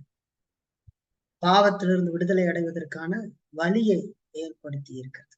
இப்ப நாம பெற்றிருக்கிற ரட்சிப்பு எத்தனை எத்தனை மகத்துவமானது அப்படிங்கிறத இயேசு கிறிஸ்துடைய பிறப்பும் வாழ்க்கையும் சிலுவை பலியும் உயிர்த்தெழுதலும் நமக்கு காட்டுகிறது என்று சொல்லி பார்க்கிறோம். இப்ப பாருங்க, கிறிஸ்துவின் பிறப்பு நமக்கு எவ்வளவு பெரிய காரியத்தை செய்திருக்கிறது அப்படிங்கிறத நம்ம நினைச்சு பார்க்கணும். நம்ம பெற்றிருக்கிற ரட்சிப்பு எவ்வளவு மகத்துவமானது அப்படிங்கிறத நம்ம நினைச்சு பார்க்கணும். அது இயேசு கிறிஸ்துடைய பிறப்பும் வாழ்வும் சிலுவை பலியும் உயிர்த்தெழுதலும் நமக்கு காட்டுகிறது. நம்முடைய ரட்சிப்பு எவ்வளவு மகத்துவமானதுங்கிறத அதுதான் காட்டு.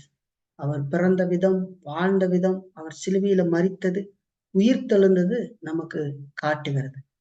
அதோடு பாவத்தினுடைய கோரத்தையும் அதிலிருந்து பெற்றுக்கொண்ட விடுதலையும் நினைத்து நினைத்து அதுல நம்ம சந்தோஷித்து ஆண்டவரை போற்றுகிறதுலதான் நாம் ஆனந்தப்பட வேண்டும் என்று சொல்லி பார்க்கணும். இத நம்மளை ஏற்படுத்தாத கிறிஸ்துமஸினால் எந்த பயனும் இல்லை அப்படிங்கிறத தெரிஞ்சுக்கணும். இதை நம்முடைய வாழ்க்கையில இந்த கிறிஸ்துமஸ் தினங்கள் ஏற்படுத்தல அப்படின்னு சொன்னா அது சரியான ஒரு கிறிஸ்துமஸாக இல்லை அப்படிங்கிறத நம்ம நினைவில் வைத்துக்கணும். அப்ப முதல்ல நம்ம தெரிஞ்சுக்கணும், இயேசு கிறிஸ்துவினுடைய பிறப்பு நமக்கு எதை செய்திருக்கிறது? பாவத்திலிருந்து விடுதலை அடைவதற்கான வழியை உருவாக்கி இருக்கிறது என்கிறத நம்ம மறந்துடக்கூடாது. அதுதான், அது நம்ம நினைச்சு அதுல சந்தோஷப்பட்டு கடவுளை உயர்த்துவோம் அப்படின்னு சொன்னா அதுதான் நமக்கு மிகச்சிறந்த கிறிஸ்துமஸ். ரெண்டாவது நம்ம இதுல பாக்குறது, இயேசு கிறிஸ்துவின் பிறப்பு நாம் எதை செய்ய வேண்டும் என்பதை நமக்கு நினைவுறுத்துகிறது. எதை செய்திருக்கிறதுன்னு பாக்குறோம். ரெண்டாவது, இயேசு கிறிஸ்துவின் பிறப்பு நாம் எதை செய்யணும் அப்படிங்கிறத நமக்கு நினைவுறுத்துகிறது. நம்ம என்ன செய்யணும்னு அதை நினைவுறுத்துகிறது. முதலாவது, அவரை விசுவாசித்து நித்திய வாழ்வை பெற்றுக் கொண்டு இருக்கிறவங்க அவருக்காக என்றென்றைக்கும் விசுவாசத்தோடு இந்த உலகத்துல வாழ வேண்டும் அப்படிங்கிறத அது நமக்கு உணர்த்துகிறது. சரிங்களா? அவரை விசுவாசித்து நித்திய ஜீவனை அடைந்திருக்கிற நாம், சரிங்களா, அவருக்காக என்றென்றைக்கும் விசுவாசத்தோடு இந்த உலகத்துல வாழ வேண்டும் என்று சொல்லி சொல்லுகிறது. கிறிஸ்துவின் பிறப்பு நாம எதை செய்ய வேண்டும் என்று சொல்லுகிறதுல முதல்ல நம்ம பார்க்கிற அர்த்தம் அதான் நமக்கு நினைவுபடுத்துறது. உனக்காகத்தான் நான் பிறந்தேன், உன்னை பாவத்திலிருந்து மீட்கும்படிதான் நான் பிறந்தேன். அது நம்ம ரட்சிக்கப்பட்ட ஒவ்வொரு உள்ளத்திலையும் கடவுள் பேசுற, அதுக்காக தான் நான் பிறந்தேன், இல்லைங்களா? அப்ப அவரை விசுவாசித்து இந்த நிச்சய ஜீவனை பெற்றுக் கொண்டு இருக்கிறவர் நாம் என்றென்றைக்கும் விசுவாசத்தோடு இந்த உலகத்துல வாழ வேண்டும் அப்படிங்கிறத அது நமக்கு காட்டுது. கடவுளை விசுவாசித்து அவருடைய பிள்ளைகளா நம்ம ஜீவிக்கும். அதுலயே ரெண்டாவது நம்ம பாக்குறது, பாவ விடுதலை அடைந்திருக்கிறவர்கள், சரிங்களா, தொடர்ந்து பாவத்துல விழுந்து விடாதபடி தங்களை எப்பொழுதும் காத்து கொள்ள வேண்டும் என்று சொல்லி அது நம்மை எச்சரிக்கிறது. சரிங்களா? பாவ விடுதலை அடைஞ்சிருக்கிற நம்ம தொடர்ந்து பாவத்துல விழாதபடி, இந்த உலகத்துல நாம் முழுமையாக பாவத்திலிருந்து, அதாவது அந்த பாவமே இல்லாத ஒரு பூர்ண நிலையை இந்த உலகத்தில் நாம் அடையல. இல்லைங்களா? நம்மள பாவம் தொடர்ந்து இருக்கிறது என்று சொல்லி பார்க்கிறோம். பாவ மன்னிப்பை அடைந்திருந்த போதும் பாவம் நம்மள தொடர்ந்து இருக்கிறது. அது இயேசு கிறிஸ்துவின் வருகையின் போது அது நீக்கப்படுகிறது என்று சொல்லி பார்க்கிறோம். அல்லது நம்முடைய மரணத்தின் போது நாம் பாவம் அல்லாதவர்களாக பூர்ணர்கள் ஆக்கப்பட்டு கடவுளிடத்துல போகிறோம் என்று சொல்லி பார்க்கிறோம். அதுவரையில் இந்த உலகத்துல பாவம் இருக்கிறது. மனிதன்ல பாவம் தொடர்ச்சியாக இருக்கிறது என்று தொடர்ந்து இருக்கிறத பார்க்கிறோம். அப்ப பாவத்திலிருந்து பாவ ஆளுகையிலிருந்து விடுதலை அடைந்திருக்கிற பாவத்திலிருந்து விடுதலை அடைந்திருக்கிற நாம் தொடர்ந்து பாவத்தில் விழாதபடிக்கு தங்களை காத்து கொள்ள வேண்டும் என்று சொல்லி கிறிஸ்துவின் பிறப்பு நம்மை எச்சரிக்கிறது. இந்த பாவத்திற்காகத்தான் நான் வந்து பிறந்தேன். இந்த பாவத்திலிருந்து மீட்கும்படியாகத்தான் நான் பிறந்து வாழ்ந்து கீழ்ப்படிந்து வாழ்ந்து சிலுவையில பலியாக்கப்பட்டு உயிர்த்தெழுதேன். இப்ப அப்படிப்பட்ட பாவத்திலிருந்து உன்னை நான் மீட்டு இருக்கிறேன். அந்த பாவத்துல நீ மறுபடியும் விழுந்து விடாதபடிக்கு நான் உனக்கு கொடுத்திருக்கிற கிருபையின் அடிப்படையில வேதத்தை வாசித்து ஜெபித்து ஆண்டவரோடு கூட எப்பொழுதும் உறவோடு கூட இருந்த அந்த பாவத்தோடு எதிர்த்து போராட வேண்டிய ஒரு காரியத்தை கிறிஸ்துவின் பிறப்பு நமக்கு நினைவுபடுத்தும். அதான் நினைச்சு பார்க்கணும். ஏன் இயேசு பிறந்தார்? இயேசு பிறந்தது கேக்கு திங்கிறதுக்கு இல்ல. இயேசு பிறந்தது பிரியாணி சாப்பிடறதுக்கு இல்ல. இயேசு பிறந்தது மரம் வச்சுக்கிறதுக்கு இல்ல. இயேசு பிறந்தது என் பாவத்திலிருந்து விடுதலை அடைவதற்கு. அப்ப அந்த பிறப்பை நான் நினைத்து பார்க்கும்போது எப்படிப்பட்ட மீட்பை அடைந்தவன் நான். ஆக நான் மறுபடியும் பாவத்துல விழுந்து விடாதபடிக்கு நான் காத்து கொள்ள வேண்டும். அந்த பொறுப்பு, கடமை பொறுப்பை கடவுள் கொடுத்திருக்கிறார். இதெல்லாம் நான் செய்து வாழ வேண்டும் அப்படிங்கிறத கிறிஸ்துவின் பிறப்பு நமக்கு சொல்லுவது. கிறிஸ்துவின் பிறப்பு நாம் எதை செய்ய வேண்டும் என்று சொல்றதுல 2வது பார்க்கணும். 3வது அதுல பாக்குறது என்னன்னா, பாவ மன்னிப்பை பெற்றவர்கள் தொடர்ந்து பரிசுத்தமாக வாழ்ந்து ஆவிக்குரிய சந்தோஷத்தோடு கிறிஸ்துவனுடைய வருகையை எதிர்பார்த்து வாழ வேண்டும் என்பதை அது நமக்கு நினைவுபடுத்தும். பாவ மன்னிப்படைஞ்சிருக்கிற தம்முடையவர்கள் தொடர்ந்து பரிசுத்தமாக வாழ்ந்து ஆவிக்குரிய சந்தோஷத்தோடு கிறிஸ்துவனுடைய வருகையை எதிர்பார்த்து வாழ வேண்டும் என்று சொல்லி அது நமக்கு நினைவுறுத்துகிறது. பார்த்தீங்களா? அப்போ பரிசுத்தமாகுதல், சாண்டிபிகேஷன், தொடர்ந்து இந்த உலகத்துல பரிசுத்தவானுடைய விடாமுயற்சியோடு நாம வாழ வேண்டிய காரியம் இருக்குது. சிலர்லாம் நினைச்சுக்கிறாங்க பரிசுத்தம்ன்றது தானா வந்துகிட்டு இருக்கு. இயேசு விட்டு போய் நம்ம உட்காந்து ஆண்டவரே, இதெல்லாம் ஒரு ஒரு சோம்பேறியினுடைய வார்த்தைகள்லாம் நம்ம பார்க்க முடியும். அநேகம் இயேசுவே, நான் உங்ககிட்ட சரணடைகிறேன், அர்ப்பணிக்கிறேன், என்னை வந்து நீங்க அப்படியே என்னை தாங்கி நடத்துங்க அப்படின்னு ஜெபம் பண்ணிட்டு போய் பாவம் செஞ்சு. ஆண்டவர் சொல்லுகிறார், ஒரு புறத்துல நாம் ஜெபம் பண்ண வேண்டும். இப்போ ஒரு புறத்துல ஆண்டவர், நம்ம ஆண்டவருடைய உதவியை நாட வேண்டியது உண்மைதான். ஆண்டவரத்துல ஜெபம் பண்ண வேண்டியது உண்மைதான். ஆனா நாம் பரிசுத்தமாக வாழும்படியாக நமக்கு ஆண்டவர் சில காரியங்களை, சாதனங்களை, கிருபையின் சாதனங்களை கொடுத்திருக்கிறார். வேதம் கொடுத்திருக்கிறார். வேதத்தை வாசித்து சரியான விதத்துல ஒவ்வொரு காரியத்திலும் தீர்மானங்களை எடுத்து அதை நடைமுறைப்படுத்தி ஆண்டவருடைய துணையோடு கூட நாம் நடைமுறைப்படுத்தி ஒவ்வொரு காரியத்திலும் நாம் முன்னாடி போக வேண்டியது அவசியம். பரிசுத்த வாழ்க்கையில அவசியம். அது தானா ஏதோ ஒரு அசாதாரணமான விதத்துல நடந்து விடும் அப்படின்னு நினைக்கிற மாதிரியான போதனைகளை பார்க்கறீங்களா? அது தப்பு.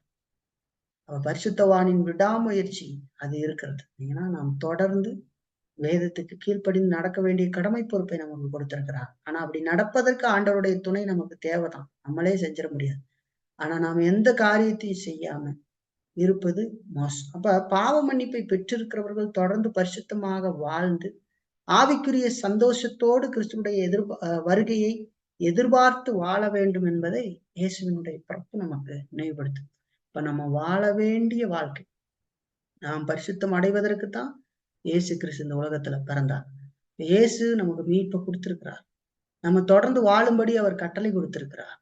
அப்ப கட்டளை கொடுத்த அவர் நான் திருப்ப வருவேன்னு சொல்லி இருக்கிறார். அங்கதான் நமக்கு நித்திய வாழ்வு, என்றென்றைக்கும் பாவமே இல்லாம நம்ம வாழ போற வாழ்க்கை, நம்ம பரலோக வாழ்க்கையை அடைப்போம். இயேசு கிறிஸ்துடைய வருகிற பொழுது அது நடக்கிறது. சரிங்களா? அப்ப கிறிஸ்துவின் பிறப்பு, கிறிஸ்துவனுடைய அந்த முதலாவது வருகை நமக்கு எதை காட்டுகிறது? பாவ மன்னிப்பை பெற்று இருக்கிற நாம் தொடர்ந்து பரிசுத்தமாக வாழ்ந்து ஆவிக்குரிய சந்தோஷத்தோடு கிறிஸ்துவனுடைய வருகையை எதிர்பார்த்து வாழ வேண்டும் என்பதை நமக்கு நினைவுபடுத்துங்க. அன்றைக்கு தீர்க்க தரிசன நிறைவேறுதலாக இயேசு கிறிஸ்து வந்து பிறந்ததை பார்க்கிறோம். அதே போல ஆண்டவருடைய வார்த்தையின்படியாக இயேசு கிறிஸ்து 2ஆம் வருகையில வருவார். இப்போ முதல் வருகை நமக்கு 2ஆம் வருகையை நினைவுபடுத்துகிறதாக இருக்கிறதுங்கிறத நம்ம மறந்துவிட்டோம். அப்ப இயேசு கிறிஸ்துவின் பிறப்பு நாம் எதை செய்ய வேண்டும் என்பதை நமக்கு சொல்லுகிறது. அப்போ ஒன்று, அவரை விசுவாசித்து நித்திய ஜீவனை பெற்றிருக்கிறவர்கள் அவருக்காக என்றென்றைக்கு விசுவாசத்தோடு உலகத்துல வாழ வேண்டும், உப்பாகவும் ஒளியாகவும் வாழ வேண்டும் என்பதை நமக்கு காட்டுகிறது. அவருக்கு கீழ்ப்படிஞ்சு வாழணும்னு காட்டுகிறது. அதோடு பாவ விடுதலை அடைந்தவர்கள் தொடர்ந்து பாவத்தில் விழுந்துபடாதபடிக்கு தங்களை எப்போதும் காத்து கொள்ள வேண்டும் என்று சொல்லுது. ஒண்ணு விசுவாசம், ஒண்ணு காத்து கொள்ளுதல், இல்லைங்களா? அடுத்தது பாவ மன்னிப்பு பெற்றவர்கள் தொடர்ந்து பரிசுத்தமாக வாழ்ந்து ஆவிக்குரிய சந்தோஷத்தோடு கிறிஸ்துடைய வருகையை எதிர்பார்த்து வாழ வேண்டும் என்பதை நமக்கு காட்டுகிறது, இல்லைங்களா? இப்ப கிறிஸ்துவனுடைய பிறப்பை நினைச்சு பார்க்கிற ஒவ்வொரு உண்மையான கிறிஸ்துவனும் விசுவாசியும் இதைத்தான் செய்வார்களே தவிர இதை விட்டு வேற காரியத்தை செய்வதற்கு முனைய மாட்டார்கள். அப்படி முனையறாங்க அப்படின்னா வேத அறிவில்லைன்னு அர்த்தம். இப்ப இயேசு கிறிஸ்துவனுடைய மரணத்தினுடைய பலனை அடைந்த நாம எப்படி திருவிருந்த வந்து நன்றியோடு நினைச்சு பார்க்கிறோமோ, அதே மாதிரி அவருடைய பிறப்பையும் நாம் சுத்த மனதோடு நினைத்து பார்த்து நாம் அவருக்கு நன்றி சொல்ல வேண்டும் என்பதை மறந்துடக்கூடாது, சரிங்களா? திருவிருந்து கட்டளையாக கொடுக்கப்பட்டிருக்கிறது. ஆனா பிறப்பை இப்படி வருடத்துக்கு ஒருக்கா நினைச்சு பார்க்கணும்னு சொல்லல, ஒவ்வொரு நாளும் நினைத்து பார்க்க வேண்டும், சரிங்களா? அதை சிறப்பா இன்னைக்கு நம்ம வருஷத்துல ஒருக்காவும் நினைச்சு பார்க்கணும், சரிங்களா? அப்ப திருவிருந்தின் போது நாம் எப்படி கிறிஸ்துவுடைய மரணத்தின் பலாபலன்களை நினைத்து அந்த அடைஞ்ச அந்த பாக்கியத்துக்காக நன்றி அறிதலோடு அதை நம்ம நினைச்சு பார்க்கணும். அதே மாதிரி அவருடைய பிறப்பையும் நினைவு கூர்ந்து சுத்த இறுதியத்தோடு அவருக்கு நம்ம நன்றி சொல்ல வேண்டும் என்று சொல்லி பார்க்கணும். இதுதான் நமக்கு 2வது பயன்பாடாக பார்க்கிறோம். இயேசு கிறிஸ்துவின் பிறப்பு நாம் எதை செய்ய வேண்டும் என்று சொல்லி நமக்கு காட்டு. 3வதாக இயேசு கிறிஸ்துவினுடைய பிறப்பு, மனிதனே நீ மனம் திரும்பி இயேசு கிறிஸ்துவை விசுவாசி அப்படிங்கிற ஒரு மகத்தான செய்தியை நமக்கு அறிவிக்கிறது, சரிங்களா? நம்மளை பார்த்து சொல்லுது ஆண்டவருடைய பிறப்பு, மனுஷனே நீ மனம் திரும்பி இயேசு கிறிஸ்துவை விசுவாசி என்கிற ஒரு மகத்தான செய்தியை நமக்கு அறிவிக்கிறது, அதான் அறிவிக்கிறது. அதுதான் மிகப்பெரிய நற்செய்தி. நான் பிறந்தது பாவத்திலிருந்து மனிதனை மீட்கும்படியாக. இப்ப பாவத்திலிருந்து மனம் திரும்பி நீ என்னை விசுவாசி, நீ விசுவாசிக்கிற பொழுது உனக்கு பாவ மன்னிப்பு உண்டாகும் என்கிறதான நல்ல செய்தி, நற்செய்தி. அதைத்தான் நமக்கு இந்த கிறிஸ்துவின் பிறப்பு சொல்லுது.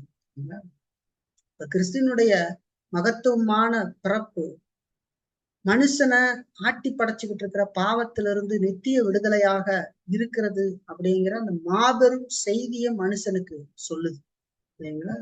அவனை அழைக்குது, பார்த்து அழைக்குது, அதுதான் சொல்லுது. இப்ப பிசாசுத்தனங்கள் என்ன செய்யுது? அந்த கிறிஸ்துவின் பிறப்பை எவ்வளோ கேவலப்படுத்தி இயேசு என்ன நோக்கத்திற்காக இந்த உலகத்துக்கு வந்தாரோ அதையெல்லாம் மூடி மறைக்கிற வேலைகளை எல்லாம் பிசாசுத்தனங்கள் தான் செய்யும். இப்ப கிறிஸ்துவனுடைய மகத்தான பிறப்பு மனிதனை மோசமாக்கி வைத்திருக்கிற பாவத்திலிருந்து நித்திய விடுதலையாக இருக்கிறது அப்படிங்கிற மாபெரும் செய்தி மனுஷனுக்கு கொடுக்குது, சரிங்களா? இந்த ஊர்ல எல்லாம் எப்படி முன்பெல்லாம் ராஜா காலங்கள்ல செய்தி அப்படித்தான் வரும், ஏன்னா முரசடிக்கிறவன் வந்து முரசடிச்சு சத்தமாக அறிவிப்பான், சரிங்களா? கட்டளை அந்த மாதிரி நற்செய்தி நமக்கு சொல்லப்படுகிறது. அதுதான் கிறிஸ்துவனுடைய பிறப்பு நமக்கு நினைவுபடுத்திக்கிட்டே இருக்குது, இல்லைங்களா? கிறிஸ்துமஸ் இருக்கிற வரைக்கும் இந்த செய்தி தான் இந்த உலகத்துக்கு அது அறிவிக்குது, அதைத்தான் சொல்லுது. மனிதனுடைய பாவத்திலிருந்து மனிதனை நீக்கும்படியாக அவர் இந்த உலகத்திற்கு வந்தார் அப்படிங்கிற மகத்துவமான செய்தியைத்தான் அது திருப்ப திருப்ப திருப்ப திருப்ப சொல்லிக்கிட்டு இருக்கு. இயேசு கிறிஸ்துவுல வைக்கிற விசுவாசம் மட்டும்தான் அந்த விடுதலை கொடுக்கும் என்பதை இந்த உலகத்திற்கு இயேசு கிறிஸ்துவனுடைய பிறப்பு அறிவிக்கிறது. அவர் மேல விசுவாசம் வைக்கும்போது மட்டும்தாங்க மீட்பு கிடைக்கும், வேற எதுனாலையும் மீட்பு கிடைக்காது. எந்த சடங்கு சம்பிரதாயங்கள் எங்க உட்கார்ந்து இருந்தாலும் ஆடினாலும் பாடினாலும் தலகளா நடந்தாலும் கிடைக்காது. இல்லைங்களா? கிடைக்காது. கிறிஸ்துவை அறியாதவர்கள் என்னென்னமோ பண்ணி பாவத்திலிருந்து விடுதலை அடையும்படியாக முயற்சிக்கிறார்கள். கிறிஸ்துவர்கள் என்று அழைத்துக் கொள்ளுகிற பெயர் கிறிஸ்துவர்கள் இந்த மாதிரி இருக்கிறவங்க கூட இயேசு கிறிஸ்துவை விசுவாசிக்கிறதுக்கு பதிலாக ஆலயத்துல போய் ஒரு நாள் கொஞ்ச நேரம் உட்காந்துக்கிட்டு வந்தா, பாட்டு கேட்டா, இல்ல பாட்டு பாடுனா ரட்சிப்பு வரும்னு வேதம் சொல்லுது. அந்த மாதிரி எல்லாம் செய்யுது. இது நேரம் தவறாம ஆலயத்துக்கு போயிட்டா அப்படி ஒரு மீட்பு கிடைச்சிருங்கிற மாதிரி நினைக்கிறது இல்லைங்களா? அதையெல்லாம் இல்ல. அப்படியெல்லாம் முயற்சித்து பார்க்கிறாரு. கால முட்டிலும் நேரம் தவறாம ஆலயத்திற்கு வந்தும் ஆண்டவரை ஆராதிக்கிறவர்கள் பாட்டெல்லாம் பாடி வசனமெல்லாம் கேட்டு எல்லாம் பண்ணி இருந்த போதிலும் ஒரு மனிதன் இயேசு கிறிஸ்துவை மனம் திரும்பி சரியான விதத்துல விசுவாசிக்காமல் இருந்து விடவும் முடியுங்கிறத ஞாபகத்துல வச்சு விசுவாசிக்கணும். விசுவாசிக்காம இருந்து விட முடியும் என்று சொல்லிப்பாங்க. வேதம் சொல்லுதா அப்படி? அருமையான ஒரு மனிதனை நமக்கு முன்னாடியே நிப்பாட்டி வச்சிருக்கு. நம்ம கூட வாழ்க்கையில அந்த மாதிரி செய்தியெல்லாம் கேட்டிருக்க மாட்டோம். எந்த மனுஷனுமே அப்படிப்பட்ட செய்தியை கேட்டிருக்க மாட்டான். ஏன்னா இயேசு கிறிஸ்துவோடு இருந்த 12 சீடர்கள்ல ஒருத்தன் யூதாஸ். சிறப்பான இயேசு கிறிஸ்துவனுடைய வார்த்தைகளை கேட்டவன், இயேசு செய்த அற்புதங்களை எல்லாம் கண்டவன், இயேசுவுக்கு ட்ரெஷரரா இருந்து பொருளாளரா இருந்து பணப்பையெல்லாம் சுமந்துகிட்டு இருந்தவன், இயேசுவோடு சாப்பிட்டு இயேசுவோடு உறங்கி இயேசு நடந்த இடத்துல எல்லாம் நடந்து இயேசுவோடு ஜெபம் பண்ணி இயேசுவோடு பந்தி இருந்து இப்படிப்பட்ட மனிதரும் கூட விசுவாசம் இல்லாமலேயே மறிக்க முடியுங்கிறத வேதனை காட்டு. இயேசு கிறிஸ்துல வைக்கிற விசுவாசம் மட்டும்தான் அந்த விடுதலையை கொடுக்கும் அப்படிங்கிறத இந்த உலகத்துக்கு இயேசுடைய பிறப்பு அறிவிச்சுக்கிட்டே இருக்குது. இப்ப நான் இயேசுவோடு நடக்கிறதுனால அந்த அன்னைக்கு பாருங்க அப்படித்தான் நடந்துகிட்டு இருந்தாங்க. இயேசுவோடு நடந்தான், இயேசுவுக்கு பொருளாளரா இருந்தான், இயேசு சாப்பிடும் போது கூட உட்காந்துருந்தா. அதுல எல்லாம் இல்ல. இன்னைக்கு அப்படி நினைச்சுக்கிறாங்க. அப்படி இல்லை. நான் எதை விசுவாசிக்கிறேன்? நான் மெய்யாலுமே கடவுளை விசுவாசிச்சிருக்கணும் அப்படிங்கிறத உயிர்த்து ஆராயணும். அப்ப அவருடைய பிறப்பு பாவ நிவாரணத்திற்கான சிலுவை பலிக்கு அடித்தளமானது என்பதை நம்ம பார்க்கணும். அவர் பிறந்தாதான் பாவத்துக்கு நிவாரணமா சிலுவையில போய் மறிக்க முடியும், இல்லாம மறிக்க முடியும். அப்ப இதை நம்ம நினைச்சு மனுஷனே மனம் திரும்பி இயேசுவை விசுவாசி, உன்னுடைய பாவ விடுதலைக்கான எல்லாவற்றையும் இயேசு பூரணமாக செய்து முடித்திருக்கிறார் அப்படிங்கிற செய்தியைத்தான் இந்த இயேசு கிறிஸ்துடைய பிறப்பு நமக்கு சொல்லிக்கிட்டே திருப்ப திருப்ப சொல்லுது. பலர் செவிடர்கள் மாதிரி கடந்து போயிட்டு இருக்காங்க. பலர் அப்படியே இந்த திமிர்வா அப்படியே ஒரு என்ன சொல்லுவாங்க, எந்த சுயநினைவும் இல்லாத கோமாவில் உட்கார்ந்துருக்கிற மாதிரி சிலர் திருச்சபைகள்லயும் இருந்து விடுறாங்க. ஒருவரும் செவிட்டுக்காத நாட்ட போறது, ஒரு விதத்துல கோமாவில் இருக்கிற மாதிரி இருக்குது இல்லைங்களா? அப்படி இல்லை. இந்த செய்தி மிகவும் கிறிஸ்துமஸ் செய்தி அதைத்தான் நமக்கு சொல்லுது. இந்த பிறப்பு என்ன சொல்லுது? அதை பார்த்து சொல்ற விஷயம் என்ன? உன்னால செய்ய முடியாததான் நான் செய்திருக்கிறேன். என்னுடைய ரத்தத்தை சிந்தி உனக்காக உன்னுடைய இடத்துல என்னையே நான் பலியாக கொடுத்திருக்கிறேன் அப்படின்னு சொல்லி இயேசுவின் அந்த பிறப்பின் செய்தி அவர் சொல்றத நமக்கு சொல்லுது இல்லைங்களா? நீ அதை செய்ய முடியாது. நீ பாவத்துல மறிச்சிருக்கிற, உன்னால அதை ஒரு காலத்திலயும் செய்ய முடியாது இல்லைங்களா? இப்ப பாருங்க, நீ செய்ய வேண்டிய இடத்துலதான் உனக்கு பதிலாக என்னுடைய ரத்தத்தை நான் சிந்தி உனக்காக நான் பலியா இருக்கிறேன் அப்படிங்கிறத அதை நமக்கு நினைவுபடுத்துகிறது சரிங்களா? என்னிடத்துல நீ இன்னைக்கே வா, என்ன விசுவாசி, என் மூலமாதான் உனக்கு பாவ மன்னிப்பு கிடைக்கும், என்னை நீ நம்பு அப்படின்னு சொல்லி இந்த வார்த்தை கிறிஸ்துமஸ் செய்தி அதைத்தான் நமக்கு முன்னாடி கொண்டு வருது. அதைத்தான் நமக்கு கொண்டு வருது. அதைத்தான் நமக்கு பேசு கிறிஸ்துமஸ் செய்தி. இப்ப கிறிஸ்துவின் பிறப்பு பார்க்கும்போது எவ்வளவு அற்புதமான காரியம் பாருங்க. அது ஒரு ஆனந்த சந்தோஷம், கண்கள் எல்லாம் கண்ணீரால் நிறைந்து ஒரு ஆனந்த கண்ணீரால் நிறைந்து அகமகிழ்ந்து உள்ளத்தின் ஆழத்திலிருந்து ஆண்டவரை போற்றி துதிக்கிற ஒரு நேரம் தான் இந்த நேரம், பிறப்பை நினைவு கூறுகிற நேரம். கிறிஸ்துமஸ் தினங்கள் வந்துருச்சு அப்படின்னு சொன்னா நம்ம இருதயத்துல உடனடியாக தோன்றுவது என்ன? அற்புதமான நேரமாக உலகமே பார்க்குது. இது அவனுக்கு எவ்வளவு பெரிய காரியத்தை கடவுள் செய்திருக்கிறான். இந்த செய்தியை நான் மக்களுக்கு சொல்லுவேன், எப்போதும் சொல்லுவேன். இந்த காலத்தை விசேஷமா பயன்படுத்தி நான் சொல்லணுமே, அதுக்கான எல்லா காரியங்களும் செய்யணும் அப்படிங்கிறதுல தீவிரமா இருக்கு. அதோடு நானும் என் குடும்பமாக சேர்ந்து இந்த நாட்களை சந்தோஷமா நாங்க நினைச்சு பார்ப்போம் அப்படின்னு வேதத்தை ஒவ்வொரு நாளும் மாதங்கள் உள்ள ஒவ்வொரு நாளும் வாசிச்சு வாசிச்சு ஆண்டோடைய பிறப்பு எவ்வளவு மகத்துவமானது அப்படிங்கிறத நினைச்சு பார்த்தோம் இல்லைங்களா. ஆவியினால அப்படி நிரப்பப்பட்டுன்னா ஆளுகை செய்யப்பட்டு இல்லைங்களா, ஆனந்தமாக கொண்டாடுகிற ஒரு காலமாக இந்த கிறிஸ்துமஸ் காலம் இருக்க வேண்டும். கிறிஸ்துமஸ் நம்ம ஏன் நினைவு கூறணும் அப்படிங்கிறத இன்னைக்கு நம்ம பார்த்திருக்கோம் இல்லைங்களா. அது நம்ம எதை செய்யும்படி நமக்கு சொல்லுதுன்னு சொல்லி பார்க்கணும். ஆகவே கிறிஸ்துமஸ் என்பது களியாட்டின் ஒரு நேரம் அல்ல, உலகத்தான் மாதிரி செய்கிற ஒரு நேரம் அல்ல அப்படிங்கிறத நாம் நினைப்போம். ஒரு நாள் நமக்கு கிறிஸ்துமஸ் தான். கிறிஸ்துமஸ் வருஷத்துல ஒரு முறை இல்லை, வருஷத்துல ஒரு முறை சிறப்பாக நாம் நினைவு கூறுகிறோம். இருந்த போதிலும் நமக்கு எல்லா நாளும் கிறிஸ்துமஸ் அப்படிங்கிறத மறந்துடக்கூடாது. அதை நினைத்து பார்க்கறதுக்கும் மறந்துடக்கூடாது.